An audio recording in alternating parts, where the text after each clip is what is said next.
Okay, good morning, everyone, and greetings to those who are joining us online. My name is Antonio Carmona Baez. I am currently serving as president of the University of St. Maarten and also co-PI of Work Package 4 that has to do with politics. Politics, policy, polity. In Spanish, we have one word, that's política, for all three of them.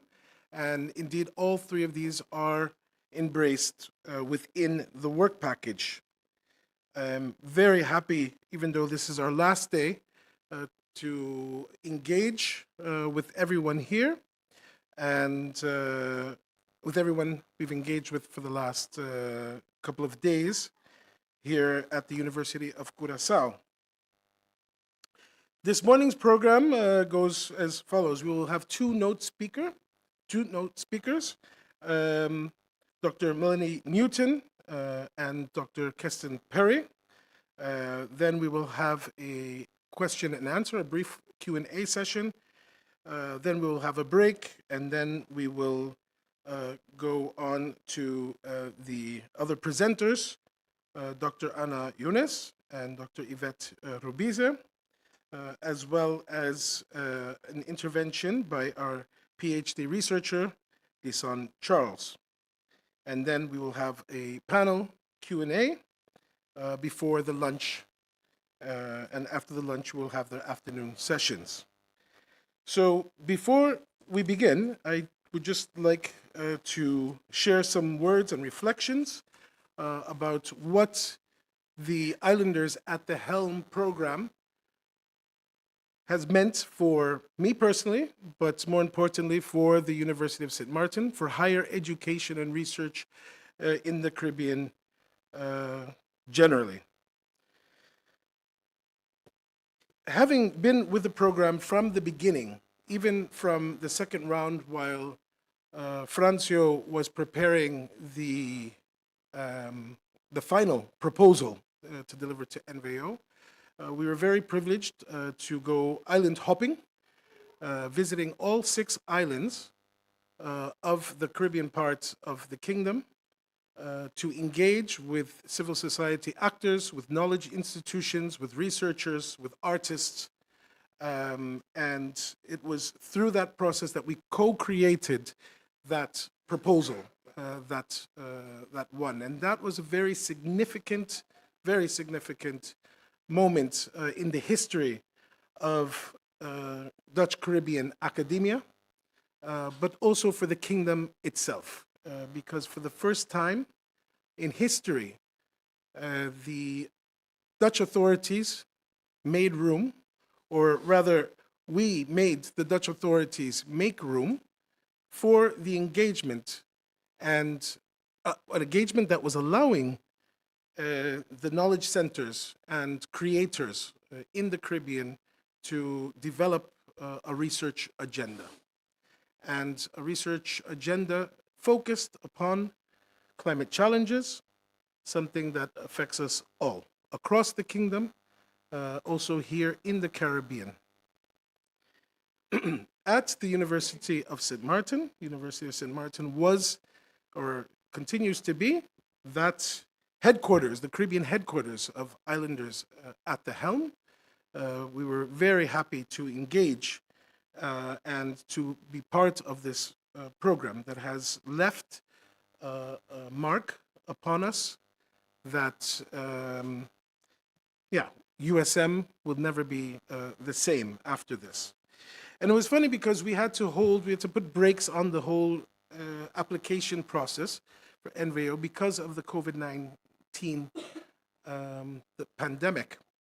And during that time, Zone MV, so that you have NVO, which is the Dutch Research Council, and then you have Zone MV, and that is the Biomedical Research Council of the Netherlands, in May of 2020, put out a call for research into the social dynamics of COVID-19. And we, at USM, we took advantage of this opportunity to engage with other institutions in the Caribbean. And we developed 2 successful research projects. One was on food security, and the other one was on the implications and impact of COVID-19 measures upon vulnerable families in Curaçao, Aruba, and St. Maarten. And it was at that point, knowing that we will be joining the other institutions and researchers in Islanders at the Helm, and then also through Zone MV, that at the University of St. Maarten, we would establish the St. Maarten Science Research Institute.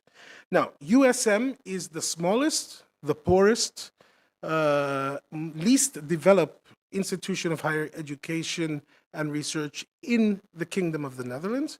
For its students, it is also the most expensive, very underdeveloped. And thanks to these 2 initiatives, one through Zone MV, but largely through the large grant for the 5-year program of Islanders at the Helm, we now have the foundation for an institution of higher education and research that serves not only the people of St. Maarten, North and South, but also the sister islands of Saba and Statia. And through this experience, we were able to engage more fully with the University of Curaçao, the University of Aruba, and the Instituto Pedagógico Arubano. From that, we were able to establish what we call today CHEC, that is the Caribbean Higher Education Council of the Kingdom of the Netherlands, an alliance amongst all the institutions of higher education or tertiary education within the Caribbean part of the Kingdom of the Netherlands. We have taken advantage. In Spanish, we say aprovechar. Hemos aprovechado. We've really took advantage of the moment.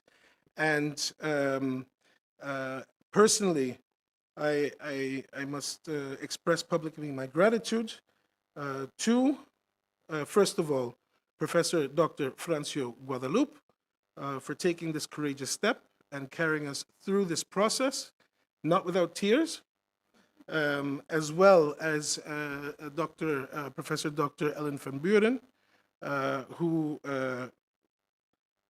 was there also from the beginning and helped develop the actual proposal. Not only in her work package 3, the built environment, but also looking at policy as an urban specialist.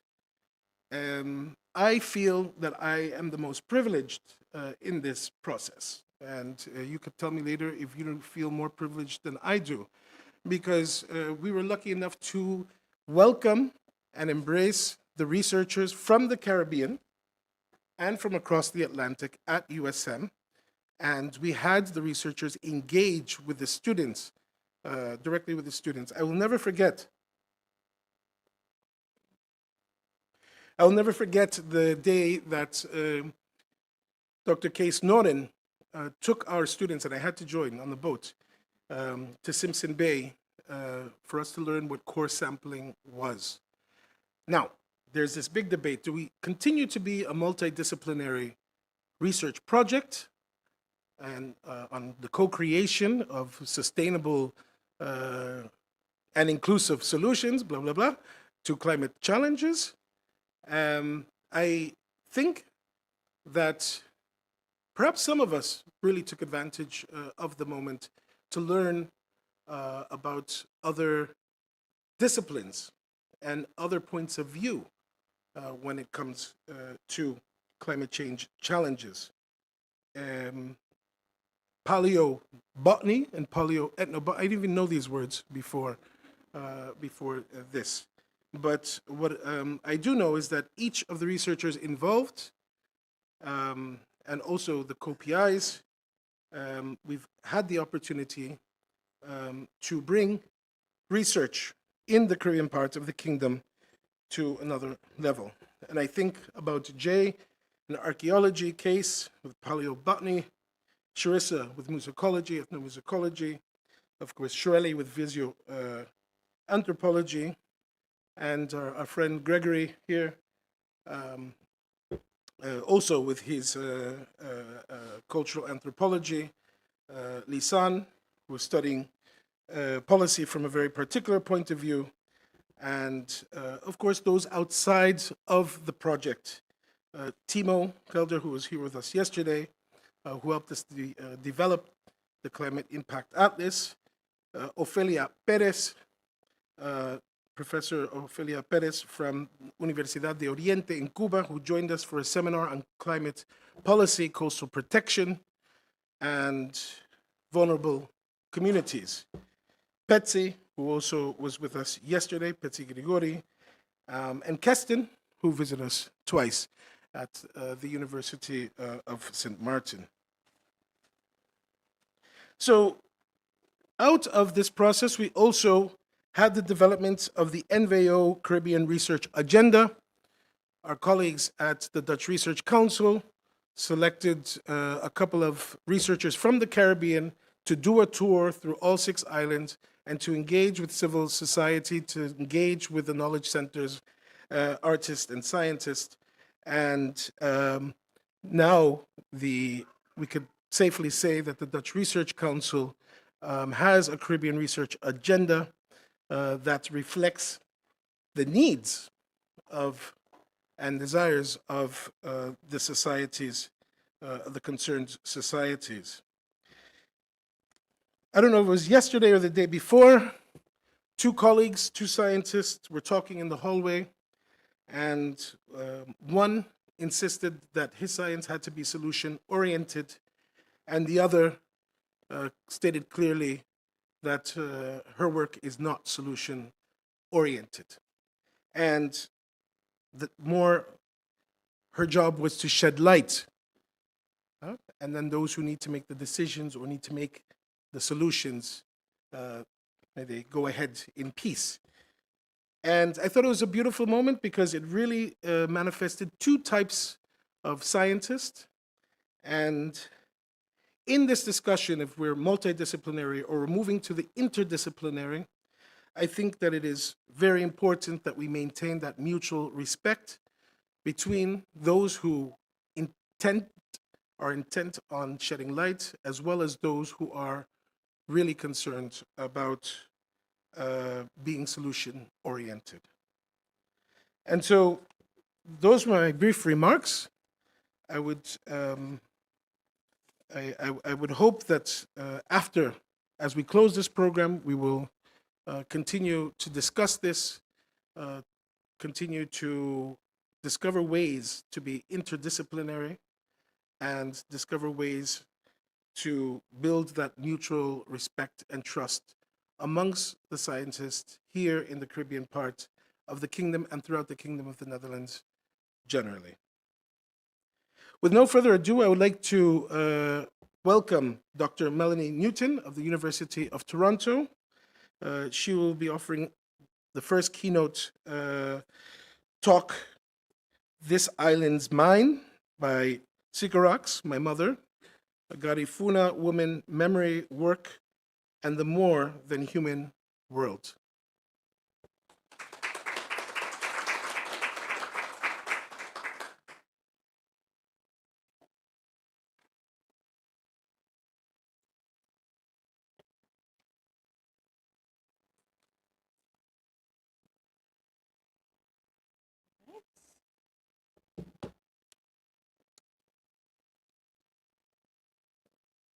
Yeah, sure. Okay. Is this on? Oh, yes. It definitely is. Okay. So I'm just waiting my presentation. Oh, I have the power. I see. So go forward. Is that, what do I do? At what?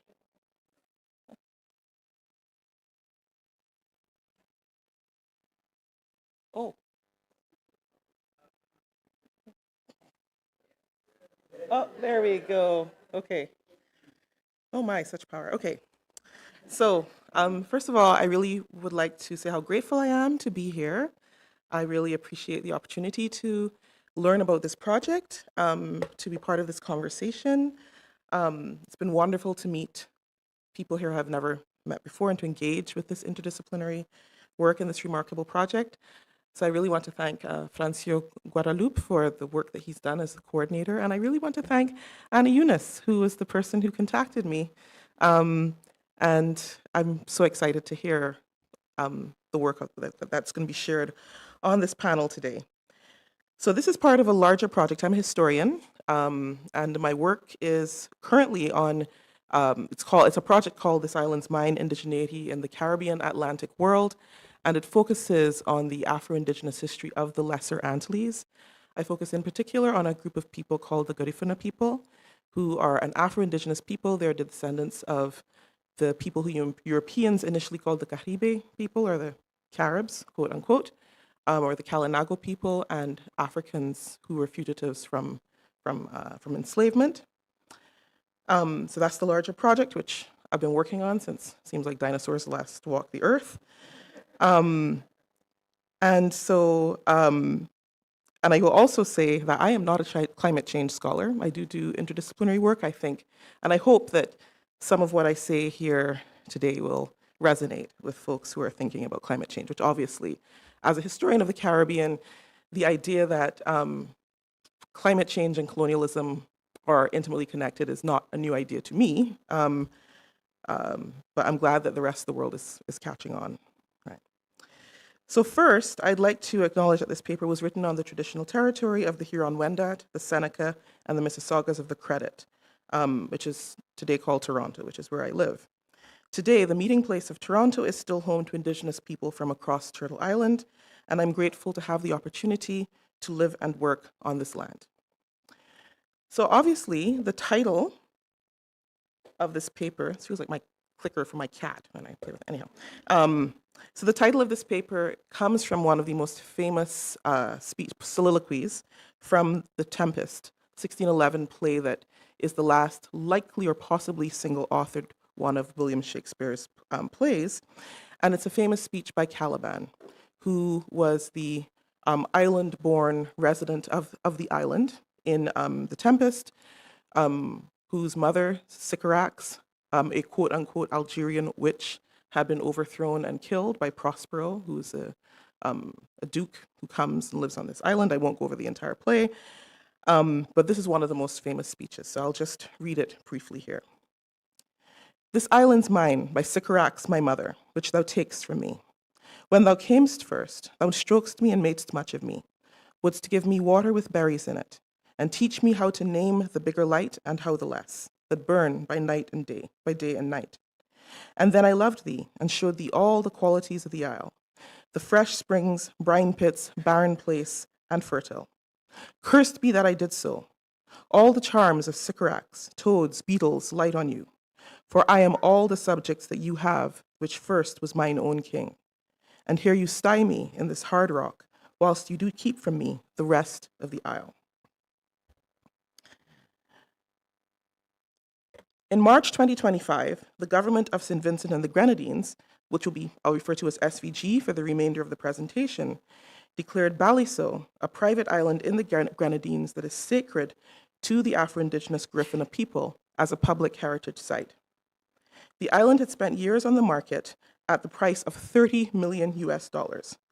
But surprisingly, no buyer materialized for a relatively remote island with no natural harbor, shelter, or potable water source. What a surprise. Since 2001, SVG's Garifuna Heritage Foundation has held annual pilgrimages to Baliso, which have marked the anniversary of the death in 1795 of the last autonomous Garifuna leader, Chief Joseph Chatoyer. For many Garifuna people, these journeys are a rediscovery of Yurume, their homeland. My presentation places the SVG government's decision in the context of Garifuna women's memory work, as well as histories of gender in the Caribbean's public commemorative, heritage, monumental, and memorial practices and sites. I focus primarily on public statuary and memorial parks. Memorials that acknowledge women are pretty much all statuary. Colonial era public representations of Caribbean women largely ignored Black women and depicted Indigenous women in ways that venerated colonial rule, commodified them, and affirmed narratives of Indigenous absence. Monuments to anti-colonial and anti-slavery rebels, including more recent 20th century examples, seldom feature Indigenous or Black women, and those that do tend to fold them into patriarchal narratives of rebellion, family, and social order. Even when the subject is revolution or rebellion, traditional statuary placement typically discourages critiques of the state, demonstrating state authority over both historical narratives and public space. Pedestal statuary reifies patriarchal concepts of land as patrimony, so pater, belonging to the father, bequeathed to the nation by its forefathers. Across the Caribbean, several recently unveiled memorials to slavery, oh, that's louder, depart from the heroic mode of emphasizing anti-slavery rebellion. Often in more natural settings close to the earth or the sea, these monuments invite quieter reflection, explicitly representing the violence, death, grief, and loss of forced displacement. I place two such monuments in conversation with Garifuna women's embodied memory work as reminders of the importance of commemorative practices that meaningfully acknowledge slavery's roots in and legacies of systemic gender-based violence. And just a quick note on terminology. In my own analysis, I use terms such as Kalinago and Garifuna, and for the people of the Lesser Antilles, and I do use Taino, which has come to be embraced as the term for people of the Greater Antilles, although it does have a complicated history. And I will use terms like Caribs, Black Caribs, and Arawaks only in quotations as necessary, but not gratuitously. Every year since March 2012, Griffina Heritage Month in St. Vincent and the Grenadines, the Griffina Heritage Foundation has brought Griffina descendants, scholars, and community members together in SVG for a gathering that includes a pilgrimage to Baliceaux. Until the government acquired the island in 2025, Baliceaux was featured on real estate websites as an undeveloped tropical paradise waiting to join an archipelago of luxury in the Grenadines. When it came to power in 2001, Prime Minister Ralph Gonsalves' United Labour Party recognized that the Griffina's importance to SVG's national heritage. In 2002, the government named Chief Joseph Chatoyer as SVG's first national hero and named March 14th, the day in 1795 when the British claimed to have killed him, as National Heroes Day. In 2007, Rabica National Park on the Windward Coast, located within late 18th century St. Vincent's Griffina territory, was renamed Joseph Chatoyer National Park. The Griffina are key to the Caribbean community's case for reparations for slavery, the slave trade, and indigenous genocide, which Gonsalves himself announced at the UN in 2013.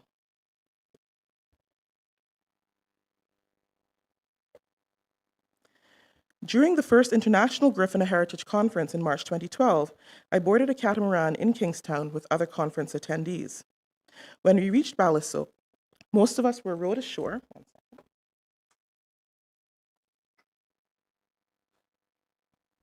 Most of us were rowed ashore in boats, as there is no landing place for a large vessel. Among those who disembarked that day was Lucia Ellis, a Belizean Griffina healer and sister of Griffina Heritage Foundation organizer Zoila Ellis, who moved from Belize to St. Vincent. Visiting Baliceaux for the first time, when Lucia reached the shore, her first act was to kneel, spread her hands in the sand, and weep. The moment instantly enveloped us all. We stood around Lucia together, some weeping but all quiet, until she was ready to go on. In his keynote address published after the conference, Belizean Griffina anthropologist Joseph Palacio, who also was visiting Baliceaux for the first time on this 2012 pilgrimage, described his photograph of the moment as, quote, Griffina healer Lucia Ellis from Dangriga, Belize, kneeling in deep meditation on the sand on arriving at the beach in Baliceaux. She was paying obeisance to the memory of the over 2,000 persons who died there during 7 months of imprisonment prior to leaving for Central America. Later, Lucia expressed thankfulness for the fact that as the descendant of Baliceaux's survivors, she was able to return. Lucia's celebratory yet mournful return to Baliceaux has since been shared in film, writing, photographs, virtually in print, and during in-person lectures with others who were not there. The moment survives as a memorial to Griffina women's role as keepers of memory, who connect Griffina diaspora communities to their ancestral home in St. Vincent, challenging centuries of patriarchal, anti-Black, and anti-Indigenous representations of Caribbean history with a simple act of grief, loss, and an affirmation of survival. There is a reverberating contrast between the image of Lucia's return to Baliceaux and this image. In 1594, a century after Europeans arrived in the Caribbean, Protestant Prince Theodore de Braille published his engraving Columbus as he first arrives in India, or America. It's sometimes reprinted as both, based on Christopher Columbus's self-serving description from 1492. The foreground depicts a well-dressed and clean Columbus, he would have been neither, with other conquistadors erecting a cross behind him. Swords and muskets clearly visible, the Europeans face a delegation of unarmed indigenous men who offer them the island's riches. In the background, 3 caravels are lined up offshore, the first having disgorged a company of Spaniards who stand at the shoreline, watching a group of other indigenous men fleeing before them. Columbus, as he first arrives, represents an imposition of a militarized geography on everything pictured. The beach was transformed into a beachhead, highlighting Europeans' capacity to conquer territory from the sea. Everything in the island beyond the beachhead became a gift, transferred to Europe, and transformed in the process from useless objects to commodities of value. Columbus, as he first arrives, inaugurated a commemorative history of the doctrine of discovery. These 15th and 16th century legal instruments enshrined within modern international law European Christians' collective right to vie for supremacy in the conquest of the Americas and the trafficking of Africans. And the legal instruments typically included as the doctrine of discovery are the Dum Diversas of 1452, Romanus Pontifex, these are papal bulls, or decrees of 1455, the Inter Cetera of 1493, and the Treaty of Tordesillas of 1494. Happy to give you that list again if you're interested.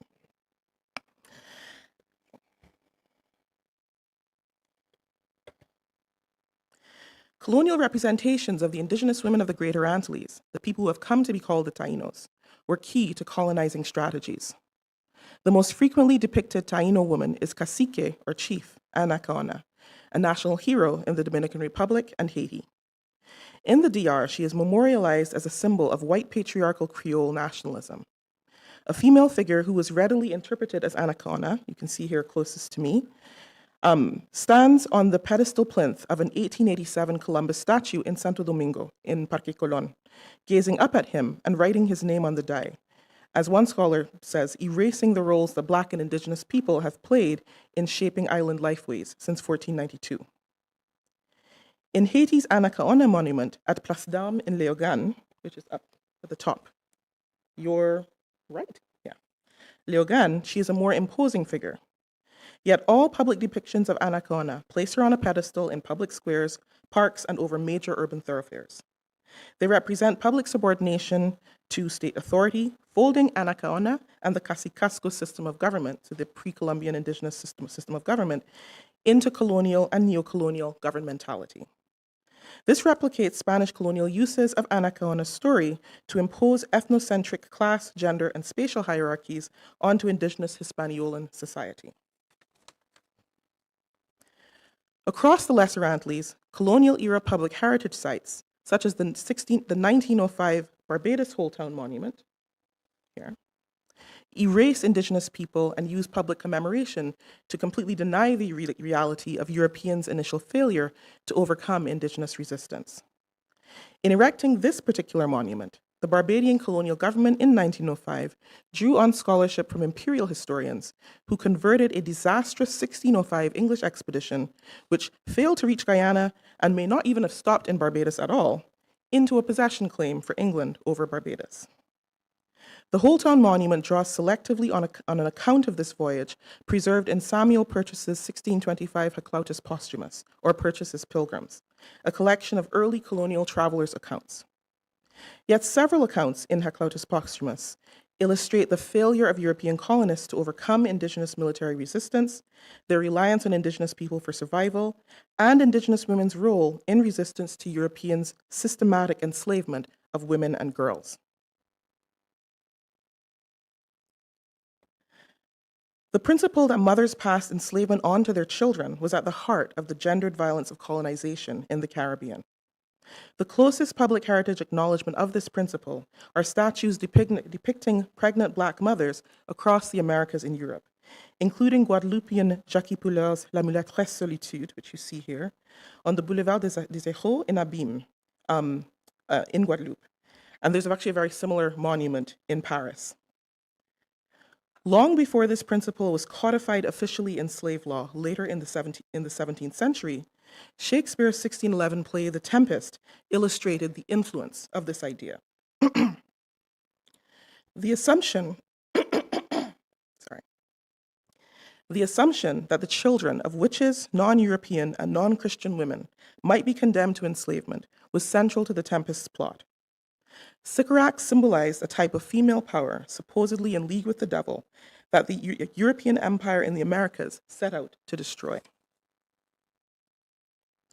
Prospero's move in the play from exploiting Caliban under the guise of almost paternal affection to enslaving him, based ultimately on the claim that Caliban's mother Sycorax was a witch, mirrors the dangers that indigenous women faced. Sorry, I sometimes do lose my voice. 1 second.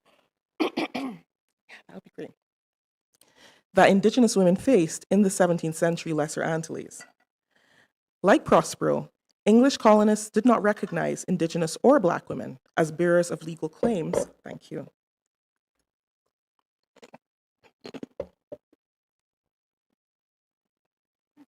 Where was I? Legal claims to protection from enslavement based on property rights, national status, or citizenship. I'll read that sentence again. Like Prospero, English colonists did not recognize indigenous or black women as bearers of legal claims to protection from enslavement based on property rights, national status, or citizenship. English settlers from expanding plantation colonies like Barbados and Antigua routinely captured indigenous women and children from other islands and the Guyanas, claiming that they were already slaves or their male kin had sold them. Many indigenous women's cultural practices described for the 17th century became essential to Afro-Creole culture, while fewer such practices described for indigenous men seem to have survived. This suggests unevenly gendered processes of transculturation between indigenous people, Africans, and Afro-Indigenous people, and their Afro-Indigenous offspring. As plantation slavery expanded in the Lesser Antilles, French and English settlers raided St. Vincent for people and natural resources. Even as St. Vincent remained autonomous, that freedom was perpetually under siege. After 1763, when France ceded its claim over St. Vincent to Great Britain, English colonial administrators embraced a racist and patriarchal narrative about the origins of the island's Afro-Indigenous Garifuna population, whom they called Black Caribs. This carefully constructed gender narrative was crucial to the British genocidal plan of removal and was laid out in a 1795 treatise penned by William Young Jr., a parliamentary MP, slave owner, and planter. Young's account of the Black Caribs in the island of St. Vincent located Garifuna origins in a war between Kalinago men and African men, claiming that these African men had escaped the 1675 wreck of a slave ship for which no evidence exists, bound for Barbados. The warlike Africans killed the Kalinago men and enslaved their women, forcing them to bear Afro-Indigenous children. By asserting that the fathers of the Garifuna nation were fugitive African rather than Kalinago or Carib men, Young tried to nullify any claims that Garifuna people could have, in English law, to land or freedom in St. Vincent as the descendants of free indigenous men.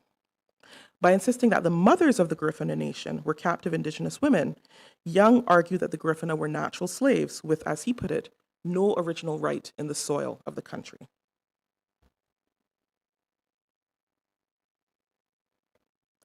In 1795, in response to the final armed Garifuna uprising against British rule, the British massacred entire villages and rounded up thousands of people, imprisoning 4,338 people whom they classified as blacks on Balasso, and returning those whom they considered light complexioned enough to be quote-unquote red Caribs to mainland St. Vincent. So they deployed these sort of colonial racial taxonomies to determine who was indigenous and who was not.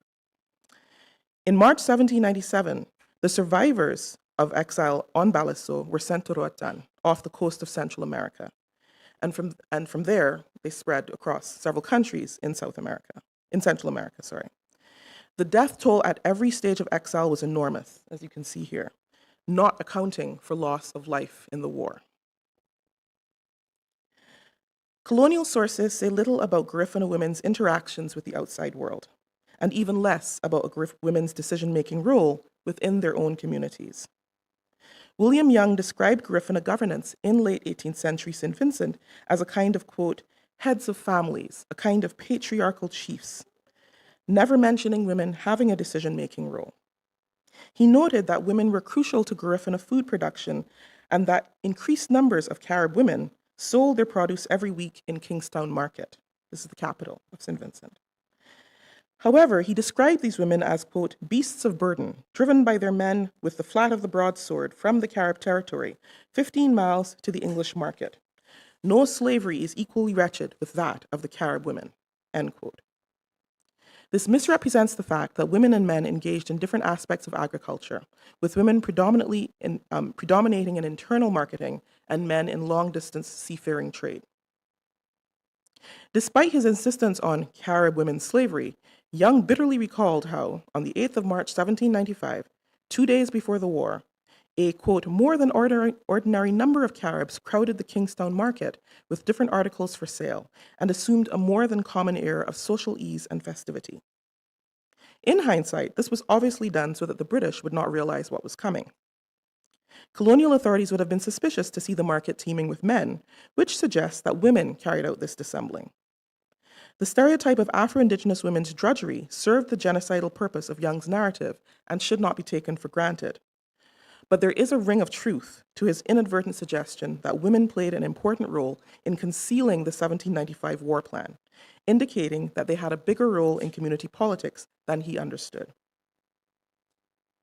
In Belizean Garifuna oral tradition, Chief Joseph Chatoyer's daughter Galisi survived Balaso, the crossing to Roatan, and then sailed from Roatan to the mainland, settling first in Honduras, in a village named after St. San Vicente, after St. Vincent, and finally in Dangriga, in Belize.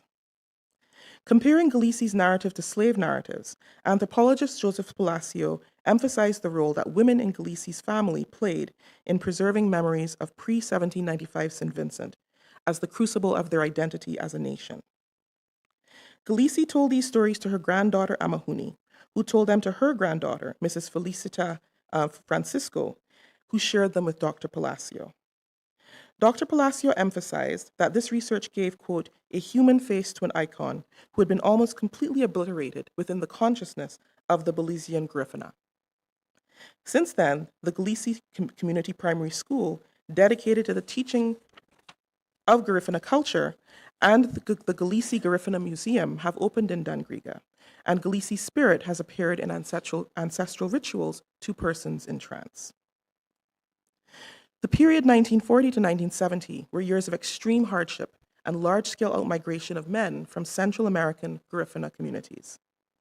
Anthropologist Nancy Gonzalez found in the 1980s that, speaking of that difficult period from the 40s to the 70s, it was largely the women and the sons they trained who kept the Garifuna culture alive and provided the impetus for the emergence of a new ethnic consciousness and pride, the redefinition of the Black Caribs as Garifuna.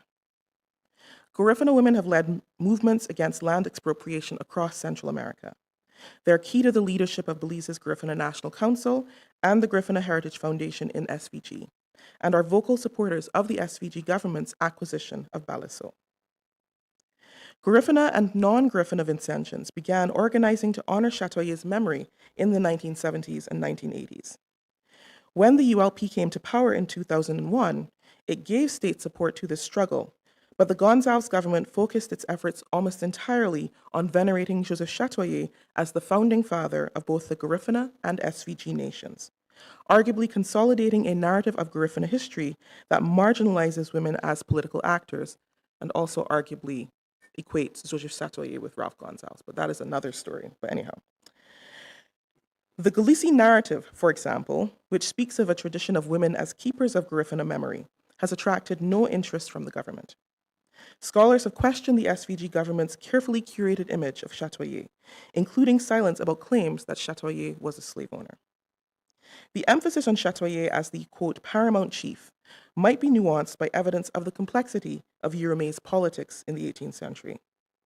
Galisi's story speaks of, quote, intertribal differences amongst 18th century Garifuna. Young's account, while self-serving and genocidal, notes that chief's power was constrained by processes of collective decision-making.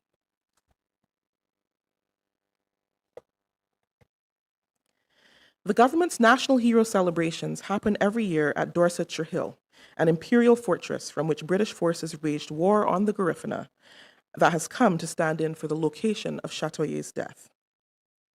These ceremonies involve pageantry and speeches with diplomatic representatives from other governments and from indigenous communities around the region.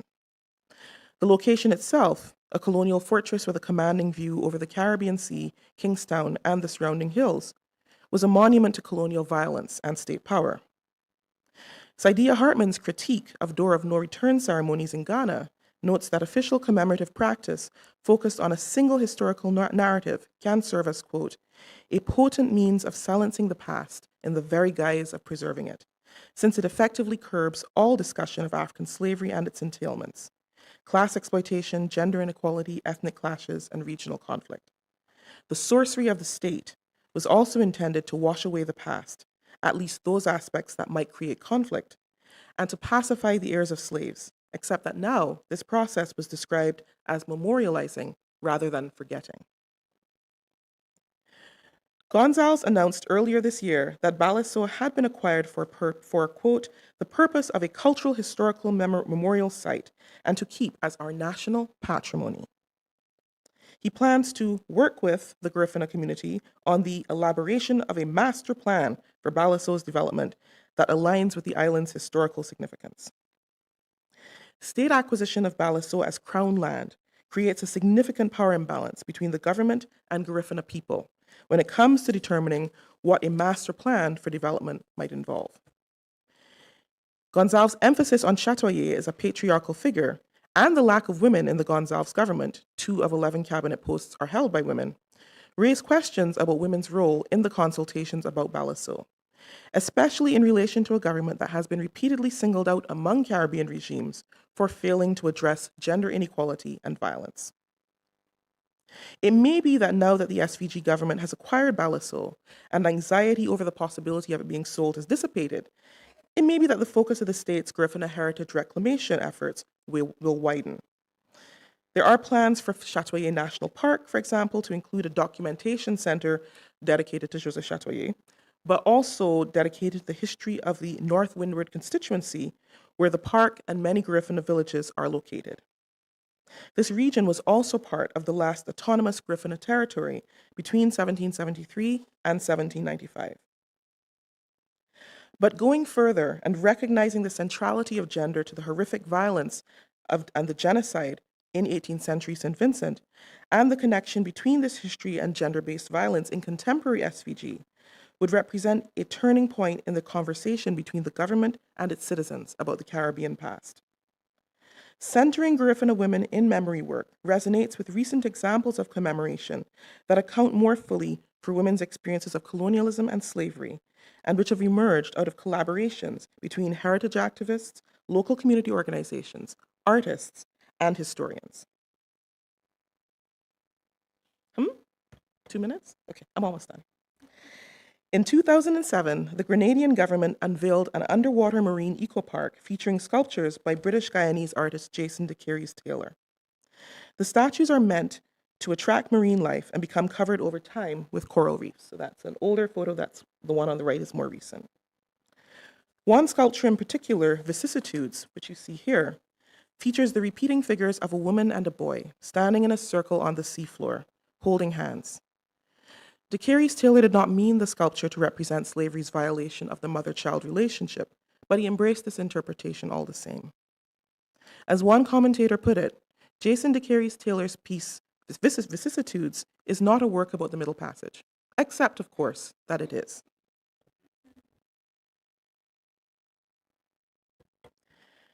At Clifton Hill Heritage National Park in Nassau, the Bahamas, located on one side of the ruins of Clifton Hill Plantation, the Genesis Garden was carved from a stand of dead trees at the edge of a cliff looking out over the Atlantic Ocean. Working with a team of community members, historians, and preservationists, Bahamian artists Antonius Roberts and Tyrone Ferguson carved the top of each tree trunk into a minimalist, larger-than-life, faceless, black female face, head painted in a white scarf. The women's faces look in different directions, searching in vain for the way back home across the ocean and for lost kin, perhaps children. In their faceless sadness, they recall Jackie Alexander's observation that not only humans made the crossing, grief traveled as well. The 2012 pilgrimage to Balaso that I made felt like the kind of journey that I, as the non-Indigenous Afro-Caribbean descendant of enslaved Africans who survived the Middle Passage, cannot make in the same way. I cannot identify a specific place or moment when, for my first ancestors in the Americas, one world ended forever and another began. I am also not Garifuna, and the Balaso crossing is not in my ancestral memory. But every time I speak the word Balaso, I return to the 10th of March 2012. My body dissolves. I can never read this sentence without crying, so sorry. My body dissolves, and all that is left are the waves crashing on the beach and the sound of Lucia's anguish. Balaso activated a tangible, embodied connection to a sense of the crossing that is in my past, a physical sensation so powerful that even years later, this pilgrimage might have happened yesterday. Last page. Don't worry. Okay. At the heart of the struggle for Balaso are thousands of memories, stories, and voyages that emerged through 2 centuries of grassroots collaborative storytelling and sacred memory work, in which women have played a critical role. The fruits of this memory work are available to state actors, tourists, and visitors, but this work of repair was conceived neither by nor for them. Genocide survivors tell their stories and return to sites of the violence done to them to heal, reconnect with the sacred ground of a home that is lost but can never be let go, to tell their violated ancestors that their people survived, to make the journey home that their people were once denied. It's also about the political moment that we're in. Yet repeatedly in modern history, state power has seized hold of these stories for other purposes. On Balaso's beach in 2012, Lucia opened a portal to the long histories of Indigenous and Black women's struggles for the future and for the return of Sycorax's power. Intersecting histories of gender, genocide, survival, and the sacred come together on Balaso. The island's dry hills and rocky, unpleasant beaches have refused the exploitative logic of the market and every tourist stereotype of what makes the Caribbean beautiful. In contrast to forms of commemoration ultimately rooted in the legacies of heteropatriarchal and racist triumphalism, Balaso recalls Caliban's proclamation that the island had come to him from Sycorax, the submerged mother, to quote Kamau Brathwaite, in the land and water of the Caribbean world. The SVG government's 2025 decision finally centers Garifuna memory of Balaso as a place whose true worth cannot be measured in money. But colonialism reinvents itself, not just in people or their good intentions, but in heteropatriarchal structures, relations of power, and efforts to conquer the past. Garifuna women will not let Prospero, whom they have met before, always dressed in new clothes and feigning friendship, take this island from them.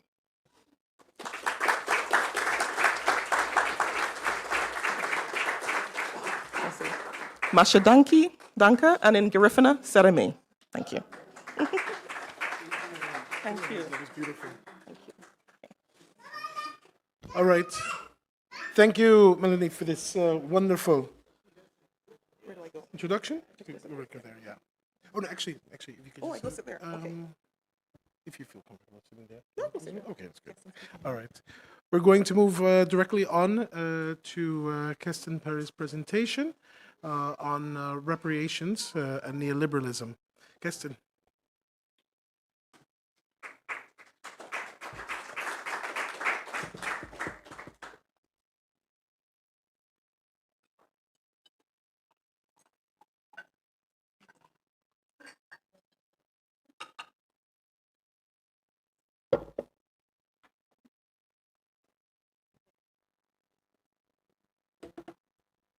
Good morning, everyone. How are you all? Good morning. It is indeed a pleasure for me to be here, and and I thank Fancio for the invitation, and to Lizanne as well as Antonio for all the collaboration and all the support and camaraderie we've been sharing the last few years, as well as all the labor that has been done by colleagues in the Netherlands and in Curaçao for bringing us all together and for all the very stimulating intellectual conversations we've had. And congratulations indeed on this marvelous project that has been undertaken. My analysis of planetary ecological crises and the demand for reparations, and more critically, the process of Black repair and communal sovereignty, take imperialism as a central structural force and starting point. Racialized working class and poor communities in the Caribbean are undergoing immense stress, especially during hurricane season, are struggling for a just and dignified existence in the face of imperial and climate disasters. One small restaurant owner in Barbuda mentioned to me that since the devastation in 2017, every hurricane season is re-traumatizing and causes immense anxiety and stress, and is a reminder of the losses that she suffered during Hurricane Irma. I think we are at a critical point in history in which hurricanes and imperial military aggression are colliding and creating chaos and an atmosphere of uncertainty, and which, in my view, requires our attention to the community. Hilary Beckles at the University of the West Indies, who is also chairman of the CARICOM Reparations Commission, has suggested that the 21st century is the century in which the world will be called upon to atone with reparatory justice for the crimes against Africans and their descendants. I wish to invoke Bob Marley's 1999 composition, Chant Down Babylon, to center the struggle of Afro-descended and racialized communities in the fight against all forms of imperialism, neocolonialism, and post-colonial subjugation that have plagued Caribbean life. When Bob Marley sings, "Chant down Babylon, come we burn down Babylon one more time. We go chant down Babylon one more time." He is speaking to a modality of anti-colonial and anti-imperialist tradition, where the confrontation between colonizers and the colonized are being reproduced over time.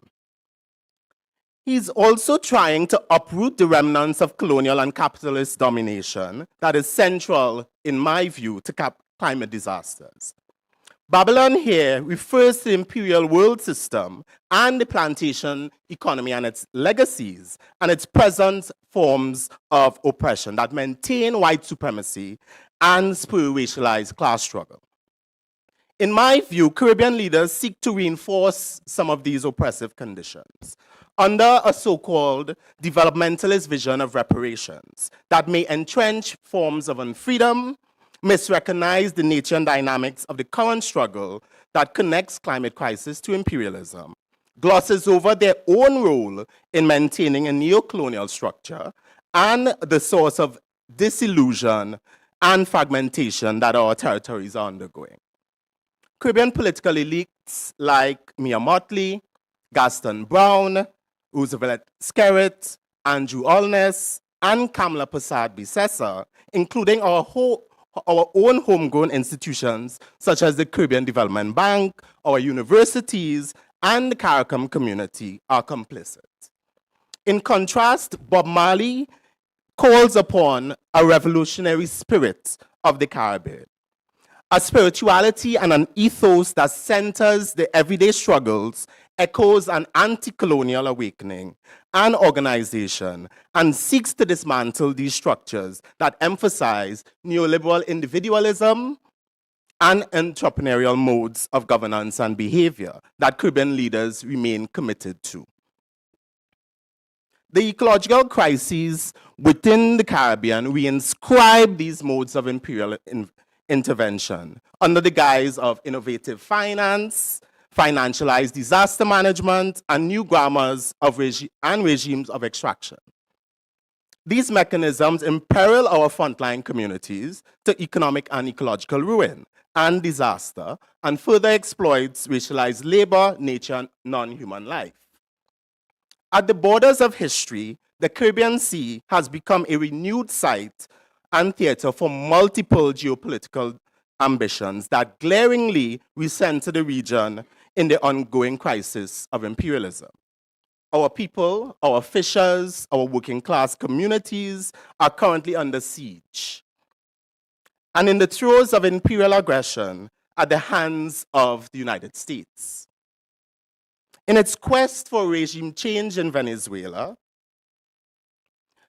to maintain its standing as an imperialist power and to secure a long-term supply of hydrocarbon resources, what the late Norman Govan has referred to as extractive capitalism, the United States has now bombed 9 fishing vessels in international waters and near the Venezuelan coast. And yesterday, 2 in the Pacific coast, assassinating 37 people, many of whose names we do not yet know, and whose histories, dreams, aspirations, and lives clearly do not matter. Like a good neo-colonial puppet and lackey of US imperialism, Kamala Persad-Bissessar of Trinidad and Tobago has been in lockstep with the United States, bolstering the US white supremacist imperialist ambitions against the people of the region, whose lives appear to be less worthy of justice and less deserving of dignity and peaceful existence. In another act of neo-colonial puppetry, at the end of the 4-year International Monetary Fund structural debt program in 2022, Mia Mottley of Barbados was glowing in her commendation of the institution. I quote, "The IMF has worked with us in a very cooperative manner in taking a homegrown program and ensuring that the homegrown program, which we design, which I typically style at the very beginning, to the then, which we designed, which I typically style at the very beginning to the then managing director, Madame Lagarde, as one that needed to have something that would allow our people to have a little breakfast," they went on. "A long journey has worked for us," Mottley adds, "that you have been able to achieve that this is really unprecedented and reflects the boldness of our vision, but the perseverance of our character, because there are those who would have caused you to stop in your crease if you were not persistent."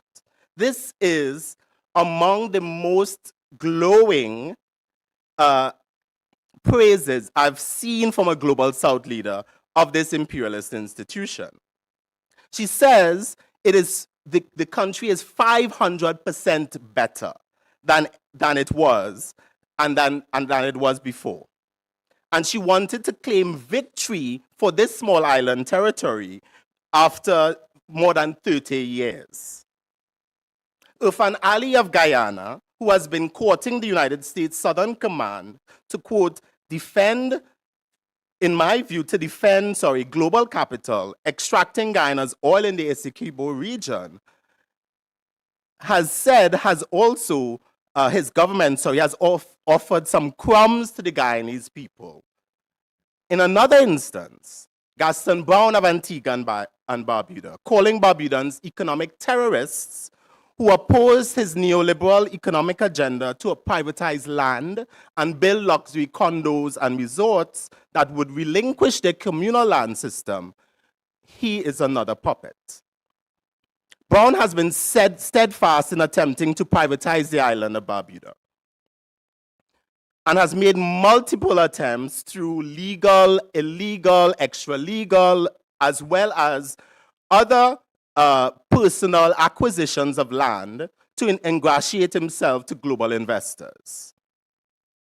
Yet in the same breath, these lackeys of global capital and imperialism, who are not offering any sound or democratic alternatives to neoliberalism for the region, are calling for reparations from former colonial states and institutions to meet the so-called moment of economic and social malaise that the Caribbean faces. These current machinations give reason for skeptics of the project of reparatory justice. These words from Mottley and actions of our Caribbean misleadership class suggest to me that the post-colonial and post-independence project may have reached its limits. And perhaps sovereignty in the region at the level of the state, that is, remains a pipe dream. These elites have continued to embrace global capital and neoliberal solutions through agendas such as the Caribbean reparations agenda, as well as the Bridgetown Initiative for International Financial Reform, which they have merged as some sort of cohesive reformist program of the world system. At the borders of history, our so-called leaders are wedded to neo-colonial postures and morbid neoliberal solutions, while committing acts of racialized violence against their own people, and also looking for Europe and the United States for salvation. In this way, I think we diminish the possibilities of devising any meaningful radical reparative program and alternatives, political alternatives, of what we might call communal sovereignty and repair. These are, in my view, rightful and just goals of social and political transformation in the face of multiple crises. Meanwhile, European and US imperialists and the new colonizers, we might call them, and their supporters continue to diminish and ignore, in practice and ideology, the impact that colonialism has had on the non-Western world. The Euro-American mind basks in an insipid amnesia, what Paul Gilroy calls post-colonial melancholia about the past and the legacies that live out today. For some in the Caribbean, our destinies must remain tethered to Europe, that they cannot see beyond the colonial to new possibilities that are derived from the cultural formations, practices, and ways of living of our people that are key, in my view, to advancing alternatives to neoliberal governance and neocolonial structures. And this, for me, is exemplified in the CARICOM Reparations for Development project, and I will explain why. While the obstacles for transformation remain numerous, fueling cynicism and reinforcing alienation and fragmentation across the region, I am hopeful that these conditions might actually compel Caribbean peoples to look inward to overcome these contradictions and organize alternatives for life.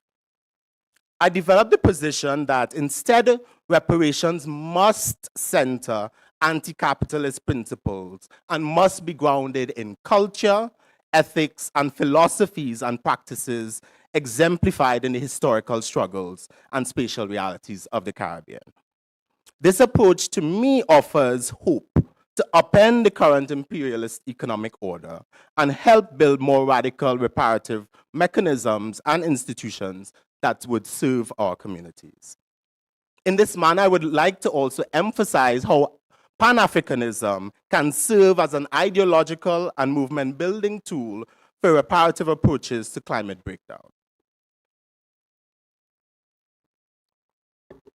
Pan-Africanism has long been understood and embraced by African peoples as a way towards freedom and towards decolonization on the African continent and in the diaspora. At the borders of history, Caribbean peoples are struggling across the region under these neo-colonial and undemocratic systems of government that have endured and prescribed our autonomy today. The experiences of ecological disaster across the region represent manifestations of this crisis of legitimacy, in my view. The solutions from major global financial and political institutions like the International Monetary Fund and World Bank do not, in my view, address the symptoms and the roots of the crisis. And they are in fact colluding to deprive Caribbean communities of life and liberty. In this vein, I refer to this moment as a crisis of ecological imperialism, by which I mean the legacies of the plantation economy and white supremacist imperial order are linked to who exercise influence over our multilateral governance institutions. By this, I mean the institutions and structures that were birthed in the decolonizing period, the period of when countries were becoming independent, and were meant to uphold sovereignty through institutions like the United Nations and manage fiscal and monetary crises through the IMF and World Bank. All of these institutions are giving way. They cannot sustain accumulation in the industrialized countries in the global north and are leading to all sorts of contradictions in the global south, including the effects of the climate crisis. The current moment provides, in my view, unique challenges and an inflection point that require new thinking and re-engagement with supposedly old ideas in a new form. In his discourse on colonialism, Aimé Césaire offers a grounded interpretation of colonialism in the life chances of the formerly colonized. He states that the natural economies of the global south were stunted and prevented from flourishing in a way that saw the relations between human, non-human, and nature as coterminous and interdependent. He posits that it was the violence and hypocrisy of European civilization that provided quote-unquote solutions to the very problems that it created. These solutions that included violent looting and plundering and undermining of indigenous and African ways of knowing led to massive soil erosion, destruction of crops, malnutrition, and famine, which we now experience in different ways through the climate and ecological crisis that disproportionately affect our Caribbean peoples. Césaire noted that colonialism is not a philanthropic enterprise that is wedded to a desire to remove disease, ignorance, or tyranny. Or it's not an attempt to extend the rule of law, prosperity, freedom, or peace, or anything of the sort. It is rather an enterprise that works to decivilize and brutalize the other. Frantz Fanon, Martinican philosopher and anti-colonial theorist, has written that Europe's wealth and industrial hegemony from the 18th century owes a great deal to the central place of the Caribbean and the Americas in colonial history. Fanon states Europe has stuffed herself inordinately with gold and raw materials of the colonial countries of Latin America, China, and Africa. From all these continents under whose eyes Europe today raises up her tower of opulence, there has flowed out for centuries toward the same Europe diamonds and oil, silk and cotton, wood and exotic products. Europe is literally the creation of the third world.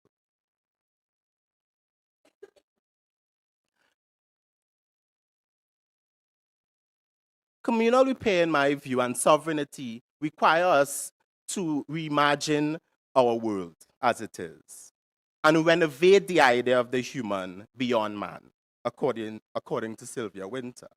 We need new tools and political work that enable this kind of interdisciplinary and intra-community re-engagement. I refer here to communal sovereignty in the sense of collective efforts by community, by people who share values, goals, and so on, and epistemic frameworks and technologies which are deployed to envision alternative, equitable, and just futures for our people. In 2010, Norman Gervan referred to all of these cascading effects of these challenges as existential threats. He defined this as systemic challenges to the viability of our states as functioning socio-economic, ecological systems due to the intersection of climatic, economic, social, and political development. At the borders of history, we must understand the region's dependence on Europe and on transnational corporations that emanate from elsewhere, such as in tourism, in finance, and so on, as a continuation of this system and process.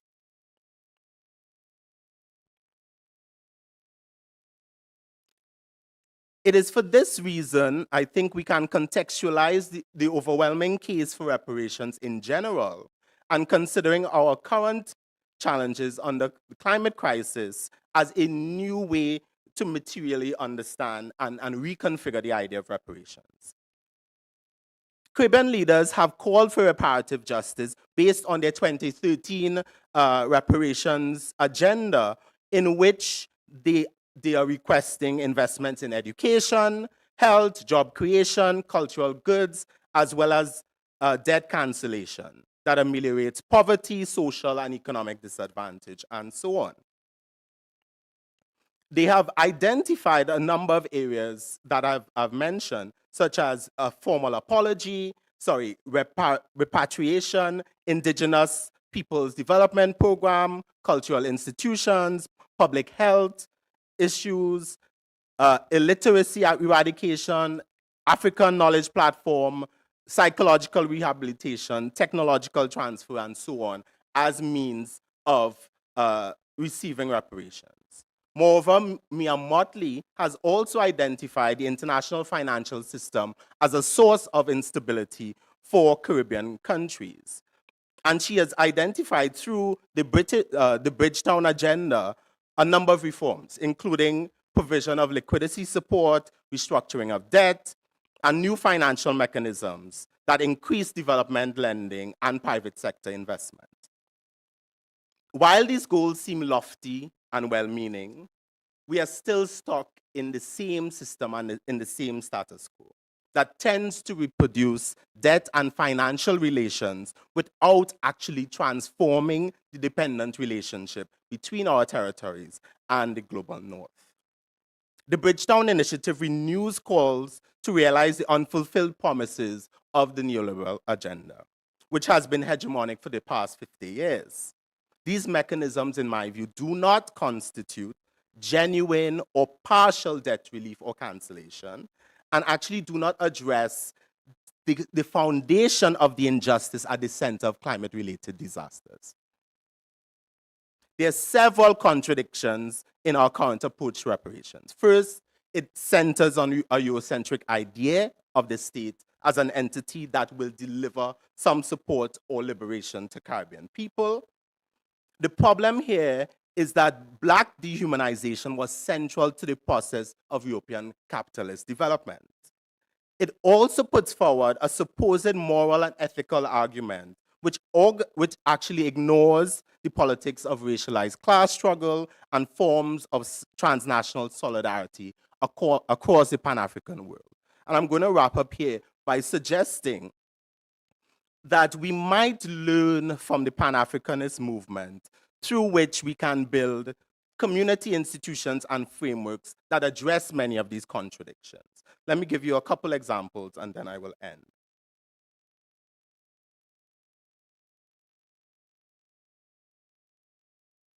Pan-African institutions at the community level, once created, can address many of the shortcomings of the past. While I admit that it is an uphill battle for African peoples to unite and construct many of these institutions, I think climate change and the climate crisis can reinvigorate and reconfigure our idea of reparations, built on a Pan-African movement and a mobilization towards erecting new institutions and structures that overhaul our current system. In the face of climate devastation, communities and people need a legitimate source of response and support, healthcare, welfare, education, and resources. And I believe through many of these communal institutions that we need to create and that is built on our history and struggles of resistance can deliver and can support these communities experiencing climate disaster. I'm going to end there. Thank you so much.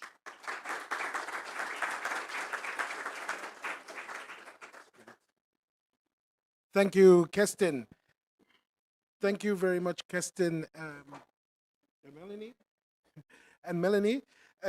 Indeed, just as we cannot pretend being researchers in a time that there is no genocide, because here we are, indeed we have to reflect not only about climate change, but we really have to think about the implications of military conflict within our Caribbean. Therefore, I would like to say free Palestine and peace for the Caribbean.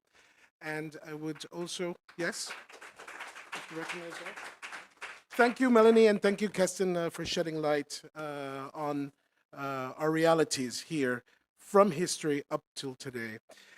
I would like to encourage everyone to engage in discussion and bring up questions during the break, and then there'll be time for a Q&A with the panel. Please enjoy the break.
Good morning, everyone.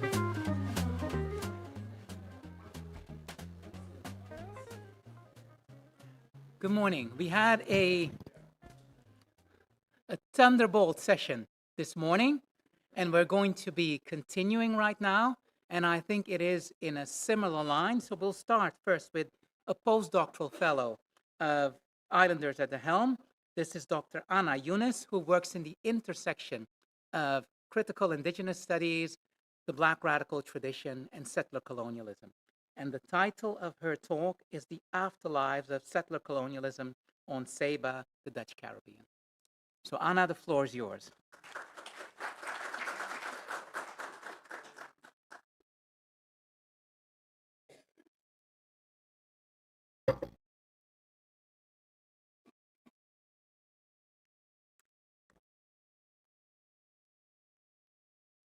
So I was promised that I can say a few words before I start.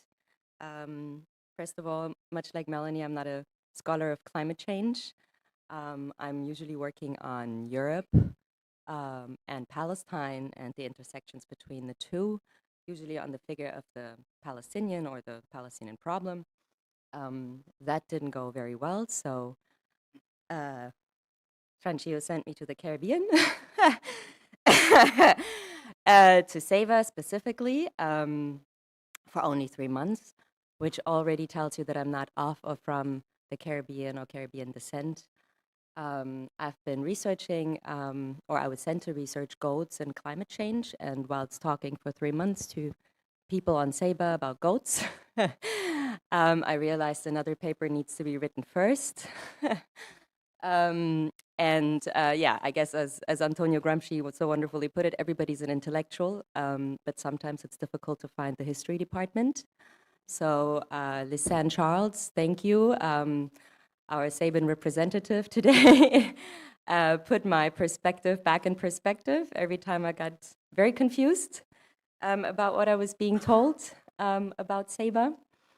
So this first presentation, or part of a journal article that is right now under review or in the process of being reviewed, is a small excerpt, and it focuses on how Saban historytelling narrates itself as coming from poverty and pirates, and I called it Deconstructing Narratives of Innocent White Homemaking today.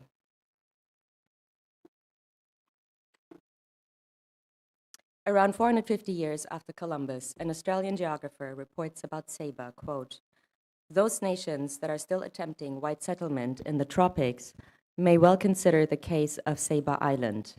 The white inhabitants of this tiny member of the Leeward Islands form one of the very few groups of people of northwestern European descent that have conducted a long-standing tropical settlement with success," end of quote.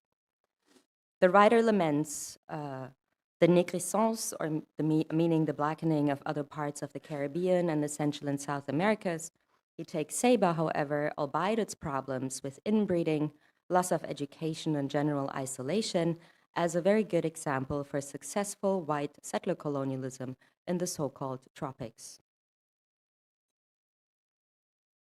I'm very bad in anthropological picture taking, so I just took these pictures from the internet. Saba today holds a population of around 2,000 people and is often narrated as a 50% Black and 50% white population, with little mixing relative to other islands, and with a meaningful migrant population today of other Caribbean workers from the mainlands, the islands, South America, as well as the Philippines, all constituting a large part of the blue-collar labor force on the island. The main economic income today is either tourism or project funds from the Netherlands via the Saban government and technocratic Dutch metropolitan elites governing alongside the local government. The majority of research, I felt this needed to be put out there as well, conducted on and about Saba is mainly into nature or marine wildlife. On the cultural level, Dutch-inspired or Dutch archaeology, along with the local historian Will Johnson, dominate history telling on Saba, although there is a growing literature from the humanities and social sciences. Today, I want to focus on the way history telling on Saba narrates itself, its own white homemaking as anti-authoritarian and innocent, mainly devoid of narratives of settler, planter, or franchise violence. After around 40 recorded interviews, a critical reading of tourism and school literature, Saban literature, and literature about Saba and the wider Caribbean, and many more conversations and observations, as anthropologists usually do, there are a few points to summarize about white homemaking and the way its colonial history today is narrated.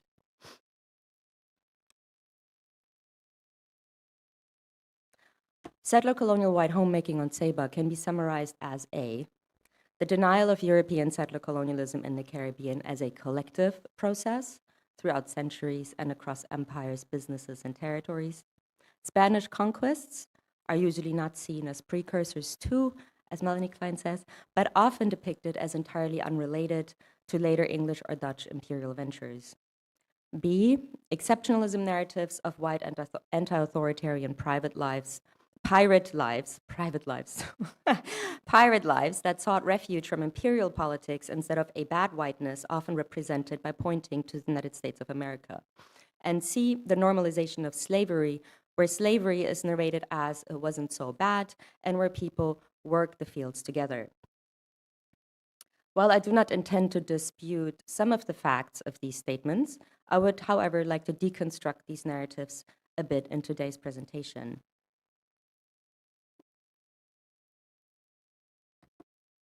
Denial of collective European imperialism and colonialism. To date, Saba maintains a hegemonic history telling that is mainly devoid of settler or planter violence, often contradictory and surely patchy. It focuses instead on indentured and pirate lore, best captured by Eliasson's booklet on Saba lace. You heard already a presentation about that. Quote, island lore has it that much of Saba's population is descended from escaped indentured servants who fled to the safety of the island's impenetrable seclusion. But people with enough gumption to escape servitude rarely stay put. Saban men took to the sea, end of quote. The official history of Saba is then again narrated differently by two other stakeholders on the island. Quote, circa 1632, the island welcomed the first European visitors, a group of shipwrecked Englishmen. They reported later that the island was inhabited recently found artifacts revealed the existence of Amerindian settlements, end of quote.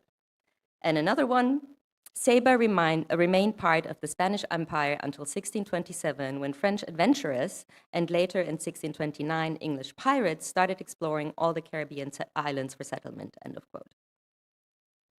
So how can we read all of these patchy historical moments? Surely the poverty of surplus populations in Europe, intra and inner European wars between the 15 to 1700s, the further development of war technologies in Europe transported to the Caribbean, leading in Europe to many being maimed, unhoused, and unemployed, led to many Europeans to take the dangerous way to the new worlds, especially with the promise of land on the horizon. In Europe, land mainly belonged to the clergy, aristocratic, and military elites. The domestication of larger strata of poor Europeans into what Gerald Horne calls a Caribbean war zone in the 17th century was thus facilitated by the option to partake in colonial profits, even though many settlers died in poverty, rebelled by rebellions or disease. Saba's white population today, however, at least per name, originates from England, although many claim Irish or Scottish ancestry. While the native population of St. Kitts, which is visible from Saba, right next to Saba, fought for and lost its fight for sovereignty in 1629, the narratives about Saba exclude the surrounding war on the native or African population, either by the Spanish or by the Dutch and English, and instead present Europeans as adventurous, pirates, or shipwrecked people who were lost, mainly. Narratives of white poverty in this respect, taken and narrated in isolation, although not untrue entirely, therefore lend themselves to victimizing European colonial society today on Saba in what has over time become a common endeavor across all European class strata, yet with differently abled stakeholders. Leaving out parts of the story then also creates openings for further mystification, which brings me to the next point. Exceptionalism and white anti-authoritarian pirate lives. Saban folk narratives insist on a self-description as poor, rogue, white Saban pirate nation in origin. When I asked my interview partners for a definition of what a pirate was, I got a variety of answers, such as piracy is politics, preying on business, cargo, and ships. One person remarked that piracy is a tale that became famous in the 80s and 90s when the island opened up to international tourism. It opened up a little bit earlier, but that's when the majority of people came in. Many other conversations, mainly but not solely with Saba's black population, stated that the pirate tale usually today sounds better than saying that people were settlers, slave owners, and facilitators of the slave trade. When tracing history and matching it with what is being said on Saba, however, a slightly different picture emerges. When the Dutch take over Curaçao in 1634, Statia in 1636, and in 1640, settlers from Statia moved to neighboring Saba. While the Dutch opened the trade and enslaved Africans to the Spanish on Curaçao, and later on through Saba's neighboring island, Statia, Ryan Esperson shows how Sabans were deeply involved in the latter, sailing for different empires and stakeholders. For instance, the Dutch, the Danish, the English, Swedish, Confederate States in the US, changing flags according to how the economic wind blew, transporting humans, animals, and goods from Africa to and within the Caribbean and other parts of the Americas. Saba and Sabans were thus strategically located for its settler and sailor population, not only geopolitically between Jamaica and Curaçao and between the Caribbean and Africa, but also as a leeward island hard to approach and maneuver toward by sea, and thus relatively secure. Instead of piracy, I would argue, it was rather trading and transportation that Sabans were highly involved in, even if illicitly. With that business of war, and with the Dutch West India Company being called a war machine by Wim Kloosters, illicit trade, therefore, was integral to the workings of the early Atlantic economic system at the time, and not an exception, as many Sabans claim today. Therein, everybody, quote, everybody had a stake in the smuggling business, as he states, across all European class strata. However, when in 1665, English privateers, or pirates, from Jamaica, with the sent by the English, in fact, conquer Saba, a big trauma was induced on its white population. Not only do the English conquer Saba in the name of the crown, but they also destroyed the first Dutch plantation economy on the island, which had a majority of Africans in a ratio of 3-1. The latter never to be repeated again. The English shipped the, quote, Indians and Negroes, end of quote, to Jamaica and sent its Dutch inhabitants off island. This also has the last official document testifying to a Native American presence on the island. Elsewhere, up to the end of the 1670s, the Caribbean war zone saw more settlers leaving the English Caribbean to the US American mainland, which was easier to defend against angry natives and Africans than overpopulated islands. The 1670s, in this respect, saw more native peoples exported than Africans imported. However, the knowledge of rebellions traveled from port to port. Surely Sabans at that time understood very well what was happening around them and might have chosen not to repeat the same mistakes after 1665. Piracy narratives exceptionalize Saba's economy and set it apart from the cruel economy at the time. It is mainly used as a trope of white anti-authoritarian self-rule, often recounted with a chuckle or a smile in conversation. The contradictions to its self-representation appears when pointing out that said anti-authoritarianism had no problem in enslaving others. Within the latter's dispute about slavery, the origins of settler colonialism and native land theft, depopulation, genocide, and enslavement, all of which providing the grounds for the emerging plantation and franchise colonialism that was to come, is however entirely left out in these so-called black-on-white disputes on Saba over history. While nobody denies the harsh realities of surviving on the island throughout colonial conquests, war, hurricanes, and slavery, its anti-authoritarian pirate lore represents it as a white homemaking apart from empire instead of within it. Sorry. Minutes. Normalizing slavery. Slavery wasn't so bad. Sabans regularly state that slavery wasn't too bad and that an even population of white and black people proves that Saba didn't have the regular plantation economy. It is true that the English conquest in 1665, with many white men being at sea, white Sabans have kept their African population at a minimum for mainly agricultural and home labor purposes and even employed some as personnel on ships. A small sugar plantation nevertheless existed. All the while, very little interracial mixing happened until the 1980s, 1990s, especially when compared to other islands, meaning Sabans were also somehow somewhat concerned about the purity of blood until quite recently. My reading of Saba's colonial economy is thus slightly different than what is usually told on the island. After learning that no imperial power would help quell a rebellion on Saba, but probably use the opportunity to take over and expel people, much like in 1665, Sabans avoided African overpopulation and owned a slightly higher number of enslaved children than adults. Therefore, rebellions and takeovers on the island were easier to avoid and better able to combine with the meager means at the time of a mainly working-class settler enterprise. Working agricultural fields together was thus a necessary trade-off for settler security rather than an argument for equality. Third, slavery and race mainly functioned as a signifier for class relationships and was probably used to manage a white-on-white class relationship just the same, producing a new economic hierarchy, mainly amongst the white population. The payment of Saban whites could have been circumvented by deploying African labor where professional skill could be exploited more expansively, while a new white seafaring elite was being produced. All of these settler and planter technologies hence signal strategic thinking with their eyes on profit and security first and foremost. And now the conclusion. Beautiful island pictures. Today, the afterlives of this colonial enterprise has mastered possession over historical narratives, politics, and land. Several interview partners also stated in a hushed manner that a few wealthy white families still essentially, quote, run the island, with hard blue collar labor still being called a blackie job, as blue-collared labor is still sometimes called, or those of the mainly lower-wage black and brown labor from other islands, the mainlands or the Philippines. From the harbor to the main supermarket in Windward Side, to the gas station, to construction, to land and real estate, controlling resources on the by these elites, no matter where, is the main way to control island life, even sidestepping politics.